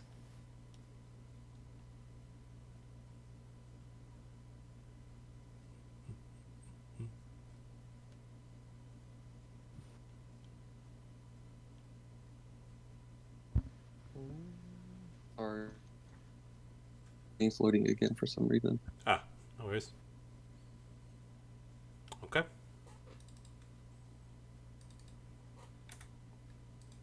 Okay. As the spell hits you, you can physically feel something seems to churn inside of you, like churn inside of your chest, and it almost feels like it's slowly bubbling up, and it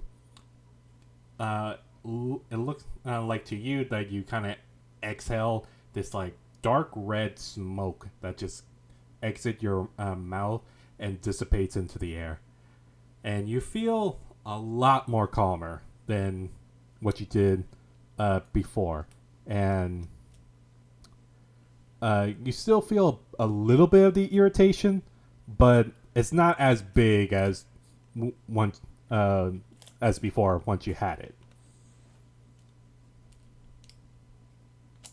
And you see the very young priestess kind of violently yanks her hand back, and you see she falls down to her hands and knees, and just is just drenched in sweat and just panting and just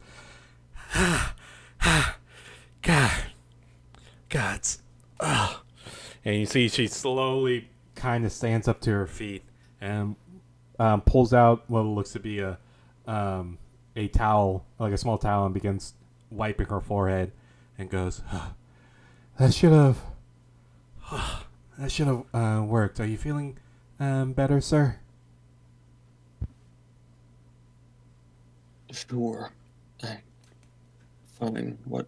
Yes. Whatever. Okay. Oh, I need to. And you see she's starting to. I see she's getting. Looks like she's getting dizzy, and goes, "I need to go get some water and sit down. If y'all Yeah. need any further assistance, please get one of the clerics in. See if they can help. I'm gonna go sit down." And you see she turns and slowly begins waddling away. Oh boy. Okay. Abel, Me, how are you feeling? I never felt badly. Okay. Uh-huh. Want to try that one again? Are Are you asking about my emotions? Yes. kind of, yes. More mellow, I suppose. I am sorry that I acted the way that I did. I feel that whatever it is heightened my responsibility that I feel towards Lily. And that is It fair. makes sense.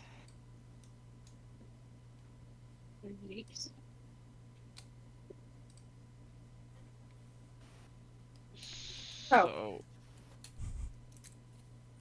do we want Ready for us to to? know something? Oops. Sorry. Do we want to question the people first, or do we want to go speak? I wish to go to that shop that Matahari mentioned. Buy protection. Yeah, that might be a good source, but I feel like we should ask for information there first. You know what I mean? 'Cause I don't know what happens when we go out there again. Yes. So I'd rather get the information first. Well, it appears Especially that guards. being in here does not prohibit anyone from catching whatever influence it is that is outside. That is fair. Maybe it's just if you sleep here, but if the sleeping helps it go away, maybe it's just over time. I don't know. It's too many variables. I think I'm going to go speak with the head priest again. Maybe I can get some more information. I don't know if anyone wants to join me or if anyone has any other ideas, but I think we should stick as a group outside of here. We can split in here to ask the questions. I think that would be safe. I think so. Am I allowed to speak to them? To who? Others, Well, Why would you not? why would you need permission? according to her, and I'm looking at Edwin and Red and all the. I Well, am. that was like Maze actually laughs like, and like first off, when do you follow the rules that any of us said? Secondly, that was only while you were different. No, this was back when we were leaving Rusty Point. How about one of us goes with you? Just to be a mediator? Oh, I see what your point is. I could go with Ava. Hmm. I feel like No, that's you're right. going to you're But going is to that come fair? with you're going to come with me, Laurie. I think that's the best bet. Yes. I I'm will with go you. with Abel. Yes. Okay. Because like I'm not religiously opposed. You're a cleric. You might be able to, I don't know, understand some things she tells me better. I'm lying straight to Laura's face about why. Could I tell? I was also gonna say I am looking at Maze like with a raised eyebrow, like I'll say, do. Maze, make me a deception check, and Laurie, make me an insight check. I'm gonna get outrolled so hard. No, maybe not. Oh. Oh! Seems legit. Sure. I suppose that makes sense. None if it's not just regular magic, it gets a little weird. We'll meet back here in, let's say, safe, tentative half hour. Sounds good.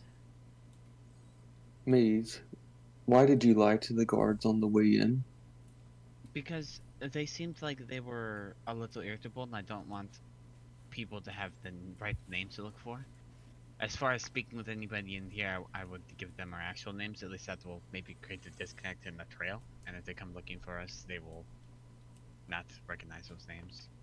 I think maybe just to be cautious, we shouldn't give anybody my name. That is a fair point. Nor mine. Also a fair point. And especially not Ryan's. Yes. At least not the last name. But it was to avoid any possible, trail leading back to us. They seemed like they were further along in whatever this shit is than even we were. Yeah. I believe most people in the town are right. The state of it. But knowing our name does not change our appearance and how they would be able to track us down in that manner. Yeah, but if they don't mention the appearance as a descriptor, there's always a chance by just mentioning names that there's a bit of a disconnect. It isn't foolproof, but throwing at least It's a little bit helpful. of a stick in it is not a big deal. I'm sure they're not going to give two shits once it's all over. We help them. And anything that they can save us some headache in the meantime, I feel like it's worth it. And you'd be surprised how unnoticing they are of details. I have used that trick more than once. Yeah, we are also very... What's his expression? The humans use stick out like a sore thumb? You're divergent? I got what I was looking for. Stick out like a Indifference. sore thumb. Human terms, am I right? And then human phrases. A human phrases, definitely.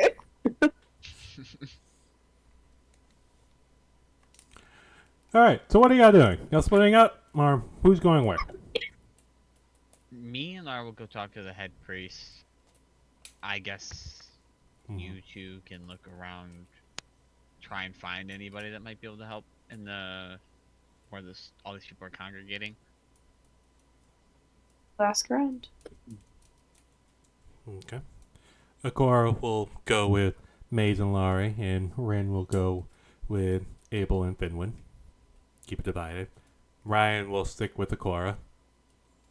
And not obviously Lily sticking with Abel. Alright. Here we go. So the party splits up to go gather information. And we'll go with Maze and Laurie first. So, as both of y'all exit the temple and begin heading, looking around, spotting where the head priestess that you talked to before was, you head over to her and you see she is kneeling down in front of what looks to be a small child, and the child is crying right now, and you see the head priestess is like trying to wipe the tears away and is hugging the child and everything, and just trying to do her best to soothe the child as y'all two approach.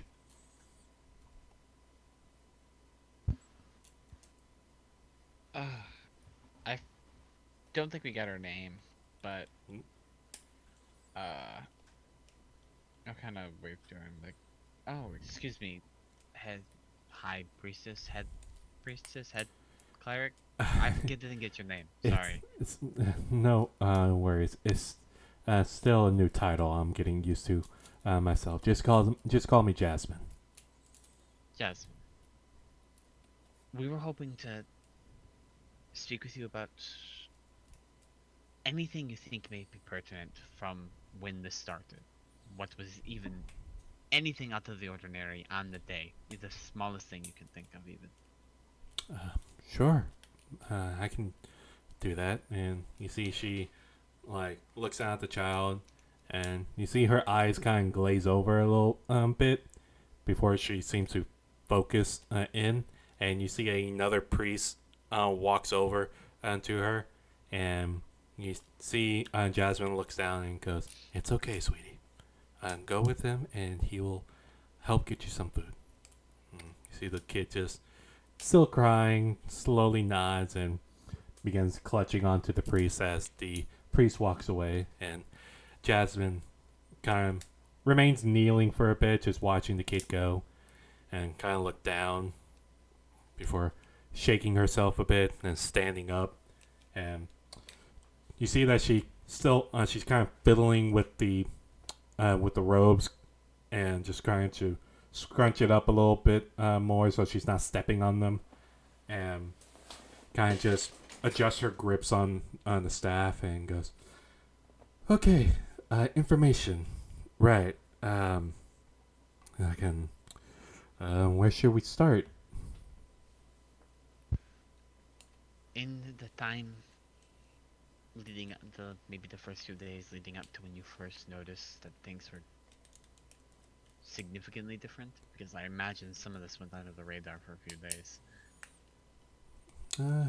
Yeah, more or less. Now that we are quickly spotting what to look for. I mean, this all happened roughly about a month ago. We were doing our daily prayers and duties here, getting the temple cleaned up for the next sermon, and I was doing a one-on-one confession with a lovely young lady And she mentioned something about her husband was seemingly acting weird or everything. And honestly, I thought it was just he just suddenly was in like a mood or something. Like some people are allowed to have. And I assured her that everything would be fine and just give him some space, and it will. The gods will watch over and give her peace and give him peace. And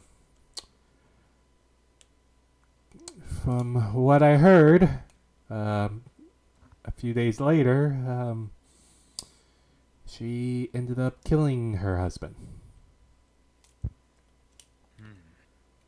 And we thought that was just a random murder, except more violence had been going around town, and we did our best to try to take in as many people and try to help those who were going to violence and anger quickly.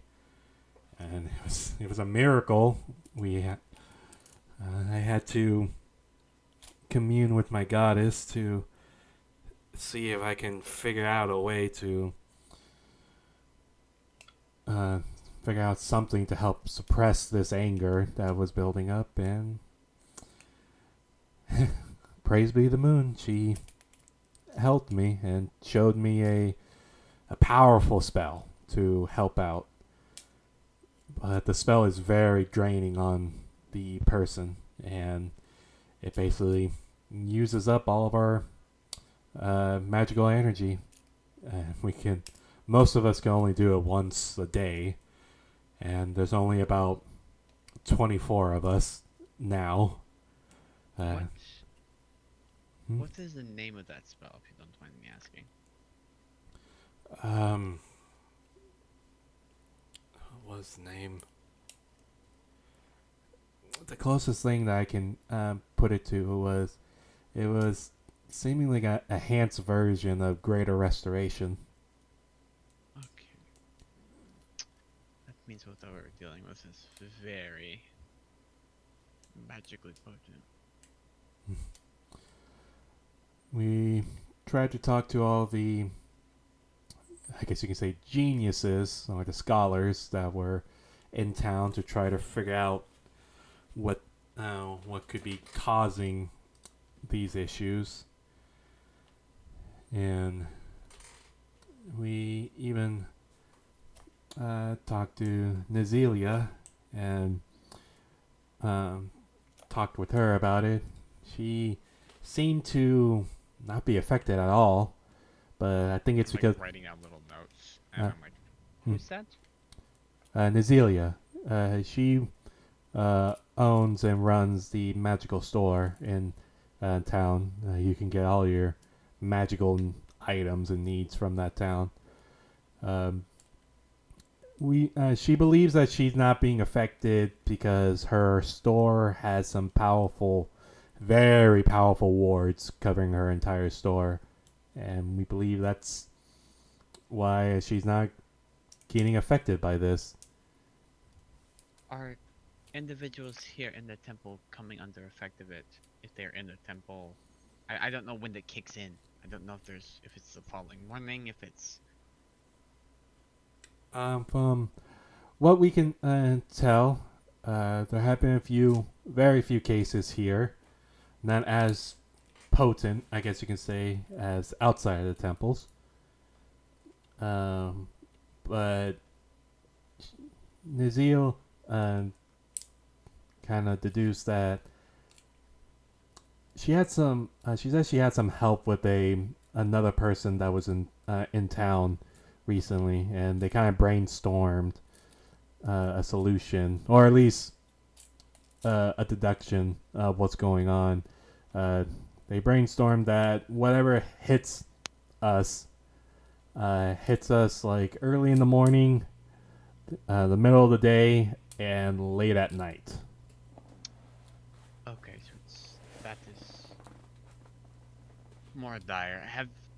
I'm sure it's a stupid question to ask. Did you ask her to see about putting up the similar words on the temple? I did ask, and she said that uh, uh, she doesn't do anything for free, quote her words, and the magic to imbue a big structure like this would take about a month to do. Oh, okay. So that isn't exactly a solution that we can look at. That was going to be our next stop. So that is some enlightening information. The you mentioned another group. Did they ask you similar questions? Did you point them in the direction? Yeah, more or less. They came by and they were asking about uh, what was going on, and they were very helpful. It's Did you get their names or descriptions? They didn't give me their names. They just more or less gave me titles or something along those lines. I believe one was a kobold. I believe he called himself the Black Mist or something like that. And the other one was a dwarf. And they Dwarf's the craziest fuck one, right? hmm? Dwarf's the really creepy, crazy one, right? Define really creepy crazy one. He's the one that's like, oh, I can't. What did he say? But he's like, hi. Yeah, or he's creeping up. Always likes to go invisible. I don't remember the kobold. That was a He like- kobold. the kobold was a creepy one. Yeah, Okay. that was a kobold. The dwarf was a little weird, but he wasn't too bad, I think. Hmm. Okay. Like, okay. Yeah, they're here to help as well, Oh, ultimately, but we're both sent by the same people, just different. You know how politics are. Different sides want to be the one to get the credit. It's a situation like that. But what faction are y'all a part of? Are y'all a part of the Royalists? Are y'all a part of the Imperialists? Are y'all... not that kind of faction. Something different. I'm not really. We're not really associated with them anymore.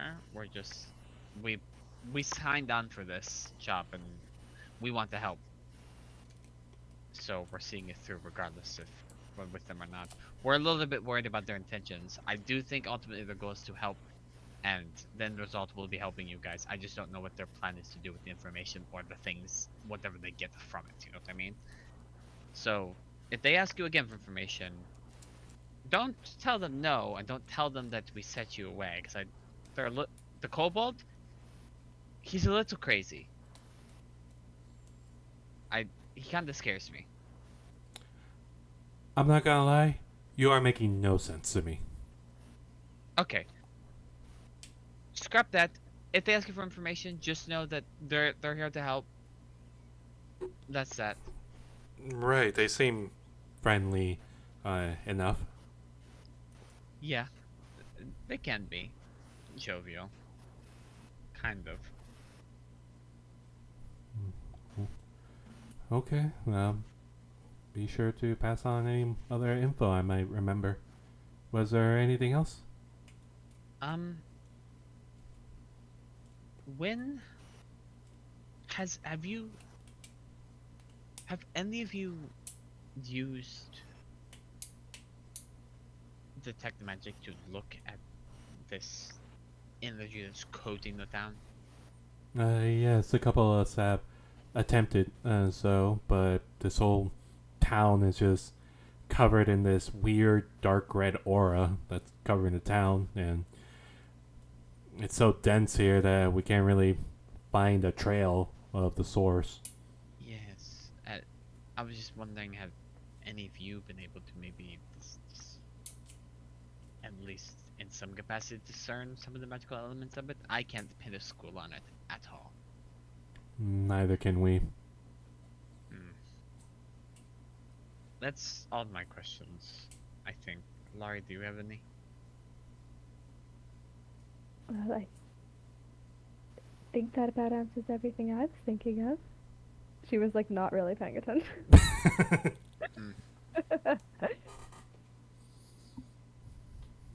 Okay. If you can get that message out to that man I mentioned to you earlier, if he can get here, he's a paladin that specializes in handling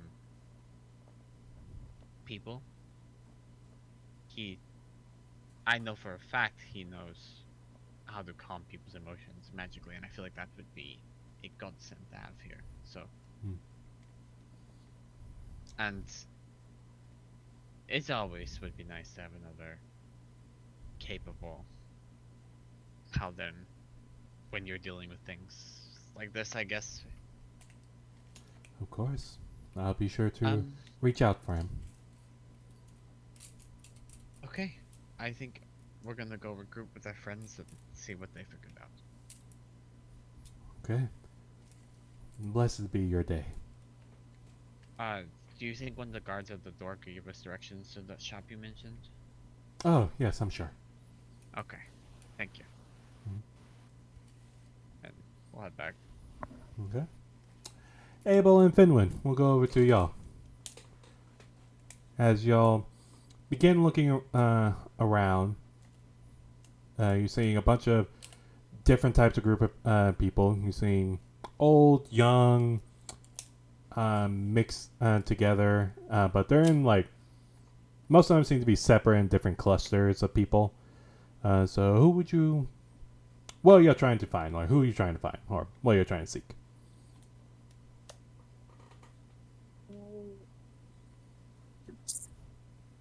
I don't think this would be very visible by appearance alone, but I would be looking for people who seemed like they were there when this all started. Okay. Abel, what about you? I think he'd be kind of keen. I'm very interested in the kids for sure, and like what was keeping them, from catching the infliction or whatever it is. Yeah, so he'd be keen to like grill some folks about that more than likely. Okay. Then I will say both of y'all make me an investigation check. Ooh. Okay.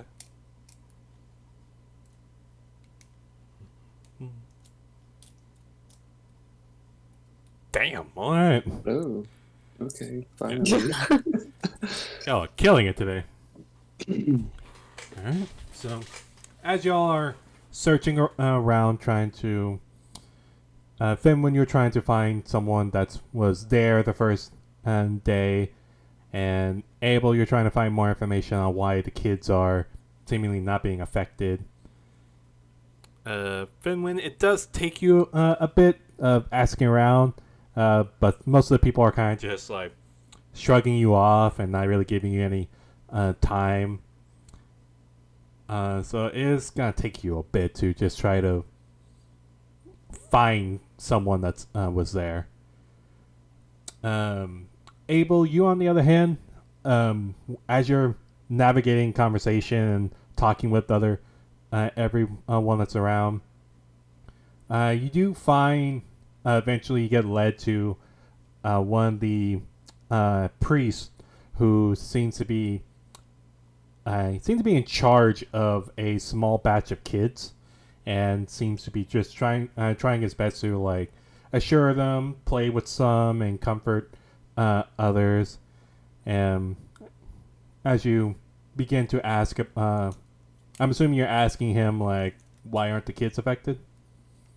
Yeah, thereabouts. Okay. Yeah, things in that nature. Yeah. Okay. You see the priest is turns to you, a simple white robe, hood up covering his hair, but you can make out some orcish features on his face, two small tusks poking out, dark green skin, and he kind of looks at you and goes, "Well, it's weird that the kids aren't being affected. Some of us have been thinking about it on why, and right now the leading theory is a lot of these kids are noble folks kids. They came from well established houses. Like they didn't have to worry about anything.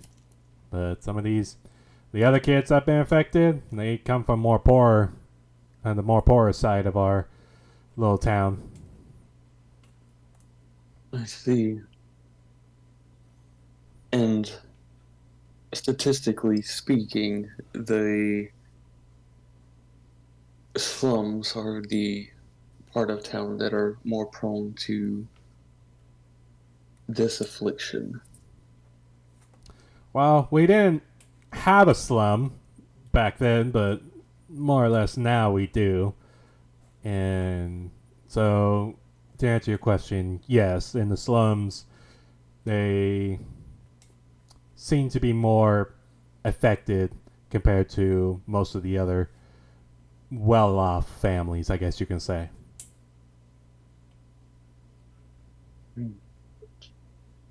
And what of the children's families? Are they residing here in the temple? Are you asking where the kid's parents? Yes. Oh, any kid that's by himself here, their parents are dead. I see. Mm-hmm. Either But one way or another. Some were bad case of breaking and entering, some bad horrible case of targeted murder.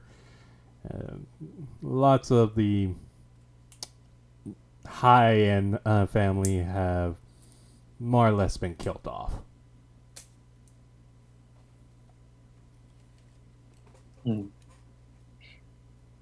well, is there anything that I can do to help you in the meantime? He kind of looks around.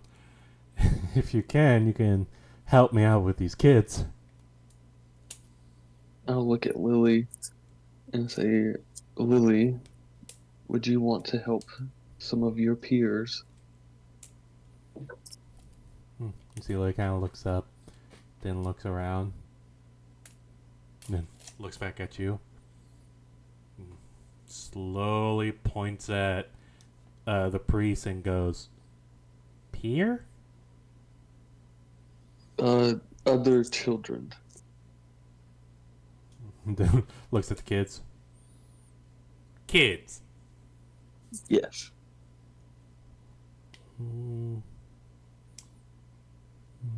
A lot of them look scared.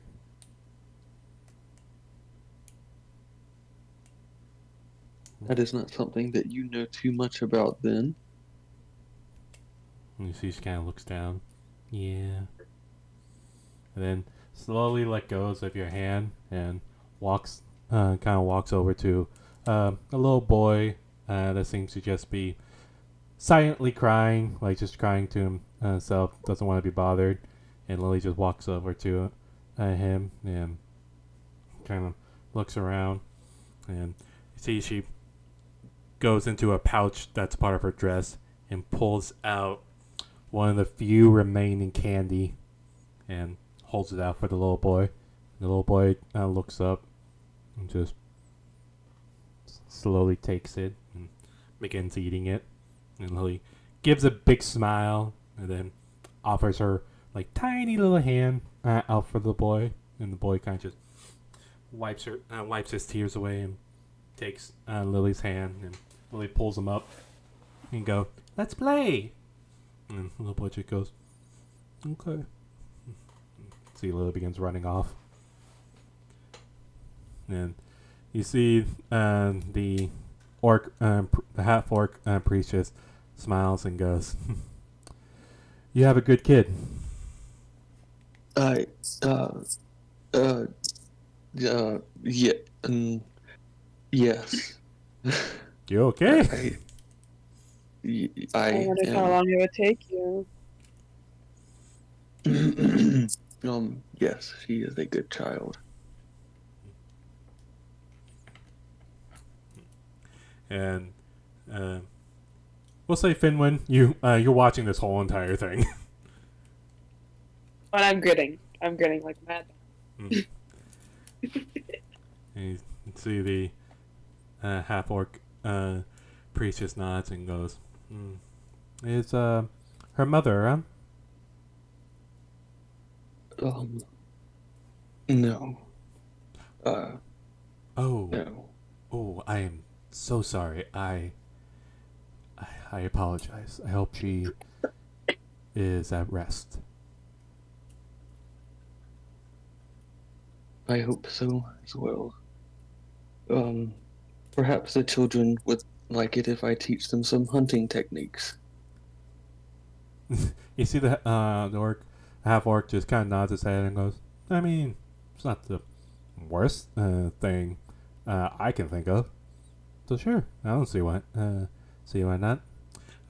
Kids, and you see all the kids kind of turn over to the priest and goes, "This is my good friend here, and he's gonna help teach us some stuff." And a lot of the kids are like looking at you, Abel, and a lot of them, most of them are looks to be human. Some looks to be half elf.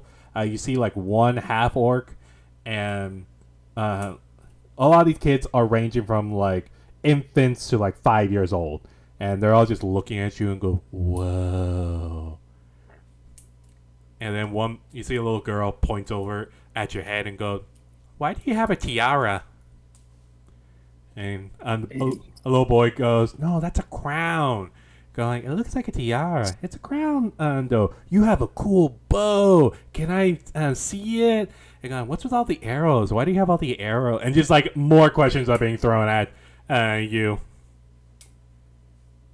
Did I walk over to this if I'm not already there?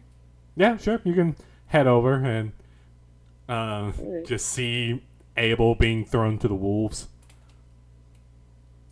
Well, I Having would. fun there, April. Having fun. Finwin. Would you like some help? If you think you can help, yes. I can certainly try. I look over at the half orc in like a may I kind of questioning gaze. Oh, by all means. Alright. Uh, Um, chil- uh, Children, in order to uh, hunt, are any of you good at hunting? You see, most of them do not catch any of that. You see, immediately one of them spots you having a tail and goes, "He has a tail," and they're like, "Oh, cool." And you see one little boy just kind of stands up and then runs over to your tail. would you like me to take over, Abel? I am trying. I believe that hunting may be a little bit too advanced for children of this age. Besides Lily, of course, for whatever reason. But it is a necessary skill to survive. Not for these children, my friend. Not for these children. I would like to, I let my melody flies kind of come out and float around me. And I would like to. Do I have one? I don't think I do. What you Don't. Okay. I was trying to see if I actually had a. I think it's the flute is the instrument I can play. But I don't actually have one. I can just play one. I won't worry about that for now. That is weird. I could have sworn you had one. I thought I did too. We'll retcon it. I'll say you do. Okay. I mean, you should so- have some musical instrument to go with the melody flies. Yeah, so I'll pull out the flute that I carry around that has definitely always been there and did not just suddenly appear. Of course, of course. And I'll let my melody flies kind of float around the children for a little bit before saying anything, kind of gauge their reaction. The kids immediately just goes, "Whoa, what are these? They're so small." And you see some kids are already reaching out for them. And Fenman plays a couple quick notes to get adjusted and quickly tune. Make sure her flute is in tune before playing anything. And then she starts out slowly playing a song that is very, very dear to her. One that was sung for her wedding, and a dwarven song. Okay. As you tune your flute by playing a few notes, the melody flies immediately react. Some of them light up, which catches the kids' attention. They're like, "Whoa!" And then you start to perform, and I'll say, roll me a performance check with advantage. Alright. Damn! Alright. As you start playing, Bruh. you start playing the song from your wedding, as you stated, the dwarven song, and it's a lot lighter for a dwarven song since it's being played on the flute. But as you begin playing and letting it fill the air, the melody flies all begin lighting up and going in tune with your flute, and they begin imitating the notes and begin almost like a choir of flutes that join you and begin singing along with your flute. And all the kids are just wrapped. They're like, "Oh." And you're catching attention from a few other people around. A lot of them, a lot of them are looking over towards you, and they're seeing your display of the melody flies. And a couple more kids come over, and they begin, like, at this point, all the kids are like sitting down, like they're cross-legged, and they're all just looking up and just watching like the performance. And more kids are coming along, and they're just watching everything being played. And you keep going, performing, and you can't help but remember your wedding day, how much it meant to you. And you also get reminded of the previous night, talking to Roland and having a conversation with him since for what felt like ever. And I'll say, if you would allow, a tiny tear goes down your cheek. I would say. But you do perform. I'll let you decide how long you play, or how long it lasts, or whatever else you do. Well, say the tune gets a little faster and Fenwin starts slowly dancing around in circles, trying to encourage the kids to join her. As little gestures as a flute would allow. Okay. You see, the kids are smiling, and one by one little 3-year-old boy stands up to his feet and just like holds out his little tiny arms and just begins shaking, like trying to imitate what you're doing, but just stands there and just shakes his arm, just like fully in the zone, like it's his world and we're all just living here, just that kind of style. And more Of course we are. more kids are like getting up and they begin dancing, and a lot of them are flailing around and just going with the flow and every thing. You see, Abel, you quickly see that Lily has now somehow gotten an entourage with her, as her Oh. and a couple of other little girls, like 3 other little girls, come up to you and grab your giant hands and begin dragging you like towards where everybody's dancing. Oh, no. Okay. And they begin dancing with you, just swinging your arms, and you're just like a father, just like there, just like. And Yeah. due to all the kids are dancing, you're hearing some laughter, you're seeing some smiles on the other people around, and you see some adults are even joining, some are standing up, and you're seeing people are dancing along and they're clapping along with the song. You're seeing Finn, when you take notice that you see 2 dwarven people stand, or 2 dwarven couple, I should say, stand up. One a man and a woman, and another is a woman and a woman, and they get close to each other and they begin dancing a very like traditional but also very loving dance to go with the song, and they're dancing with each other, just swaying, and more adults are joining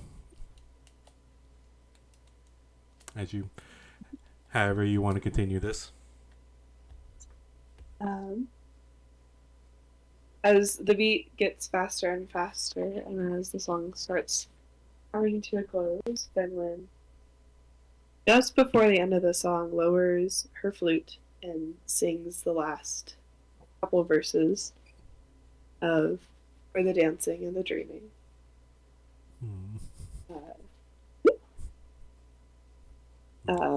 Which are, if I can remember them. Oh. Well, I gotta make sure it's accurate. Of course. Right. To love and kiss and sweetly hold, for the dancing and the dreaming, through all life's sorrows and delights, will keep your life inside me. I'll swim and sail on shattered seas with ne'er a fear of drowning, and gladly ride the waves of life if you will marry me. And that's it. You better go off. And with that, Go off. yes. And then Work. the song, it's out. Everybody's clapping. The dwarven couples are they were joining with the song and cheering and every thing, and everybody's clapping. Even the kids, they see like the adults are clapping, and a lot of them are cheering. A lot of them are like clapping as well, and you're seeing the kids run up and they were like, "That's so cool!" As like all the melody flies were joining with you in the song and choir and just lighting up the entire room, and all the kids are just like, "That was so cool. You started playing, those bugs started glowing, and then they started like singing, and then you started dancing. It was so cool." And they're all like, and like a lot of them are like jumping and every thing.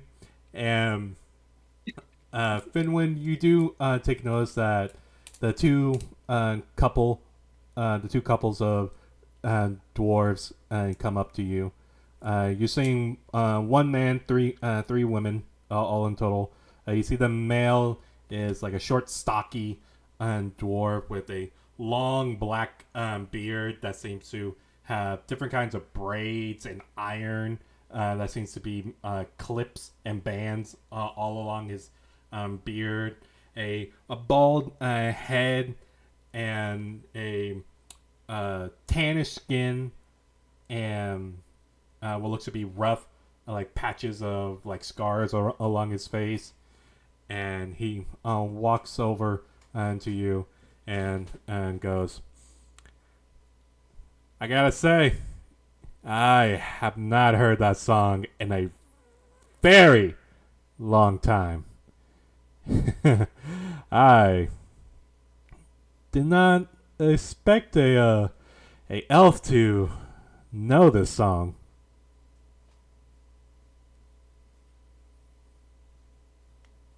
That's what I said the first time I heard it as well.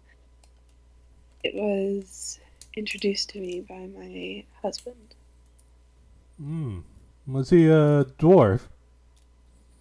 He was not, though he had many friends who were. Hmm. What's his name? I might know him. Roland. Roland. Yes. Hmm.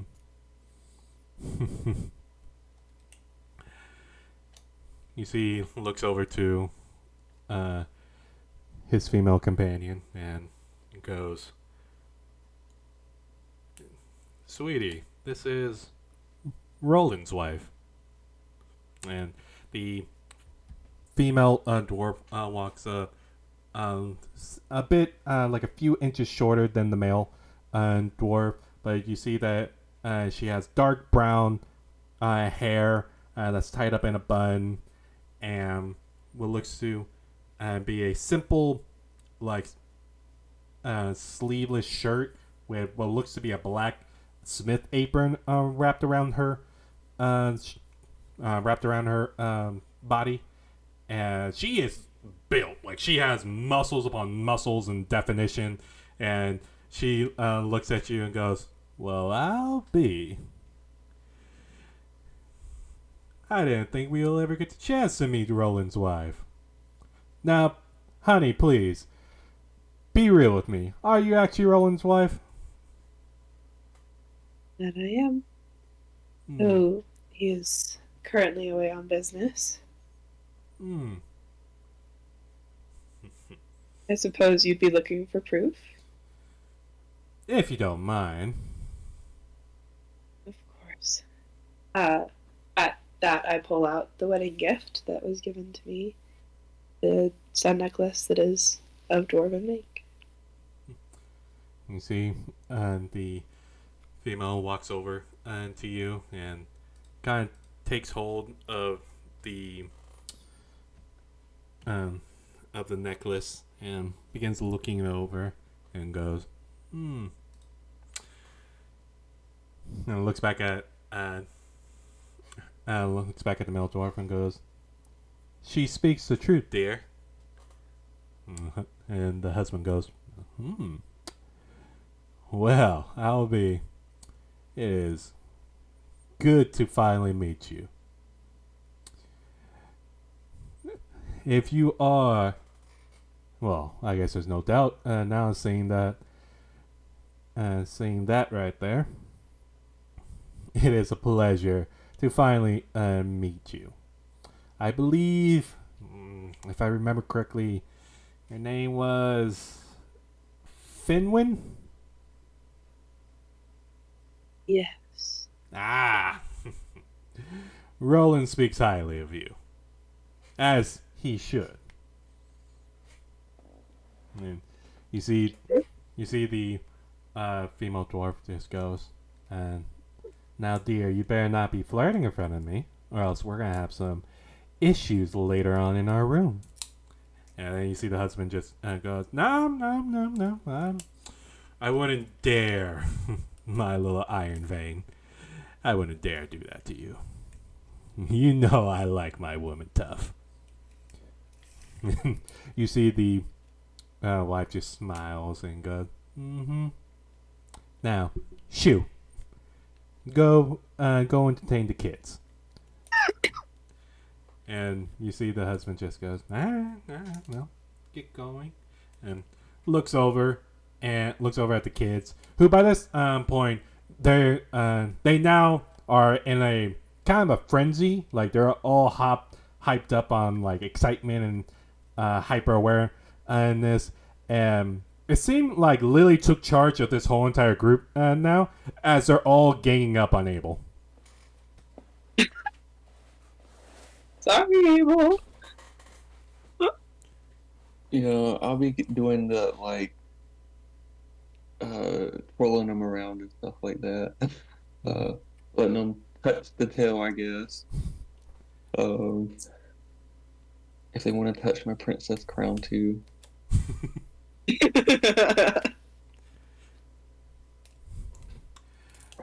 The female dwarf looks at you, Finway, and goes, I say it was about,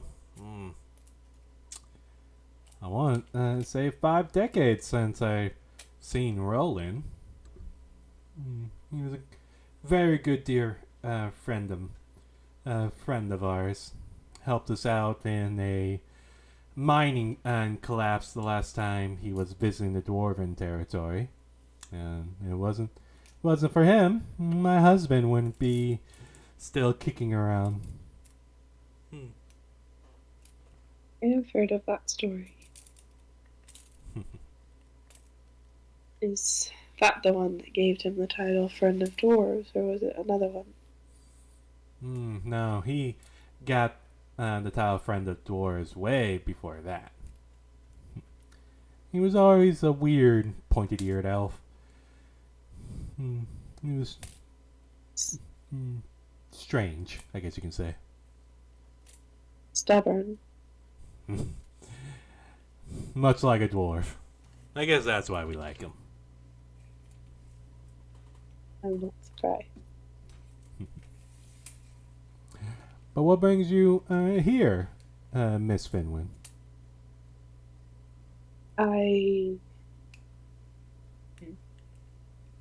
Well, originally I was looking for Roland until I discovered the nature of his disappearance. As of now, I am protecting a party member that I believe to be in danger, and one of the first steps of that is to solve whatever is going on here. So you're here to try to figure out what's going on? Yes. Alright.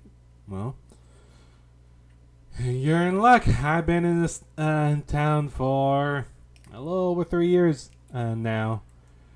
And you see she kind of looks around. And I think I know the cause of what's going on. I would. Love to hear it if you have the heart to tell.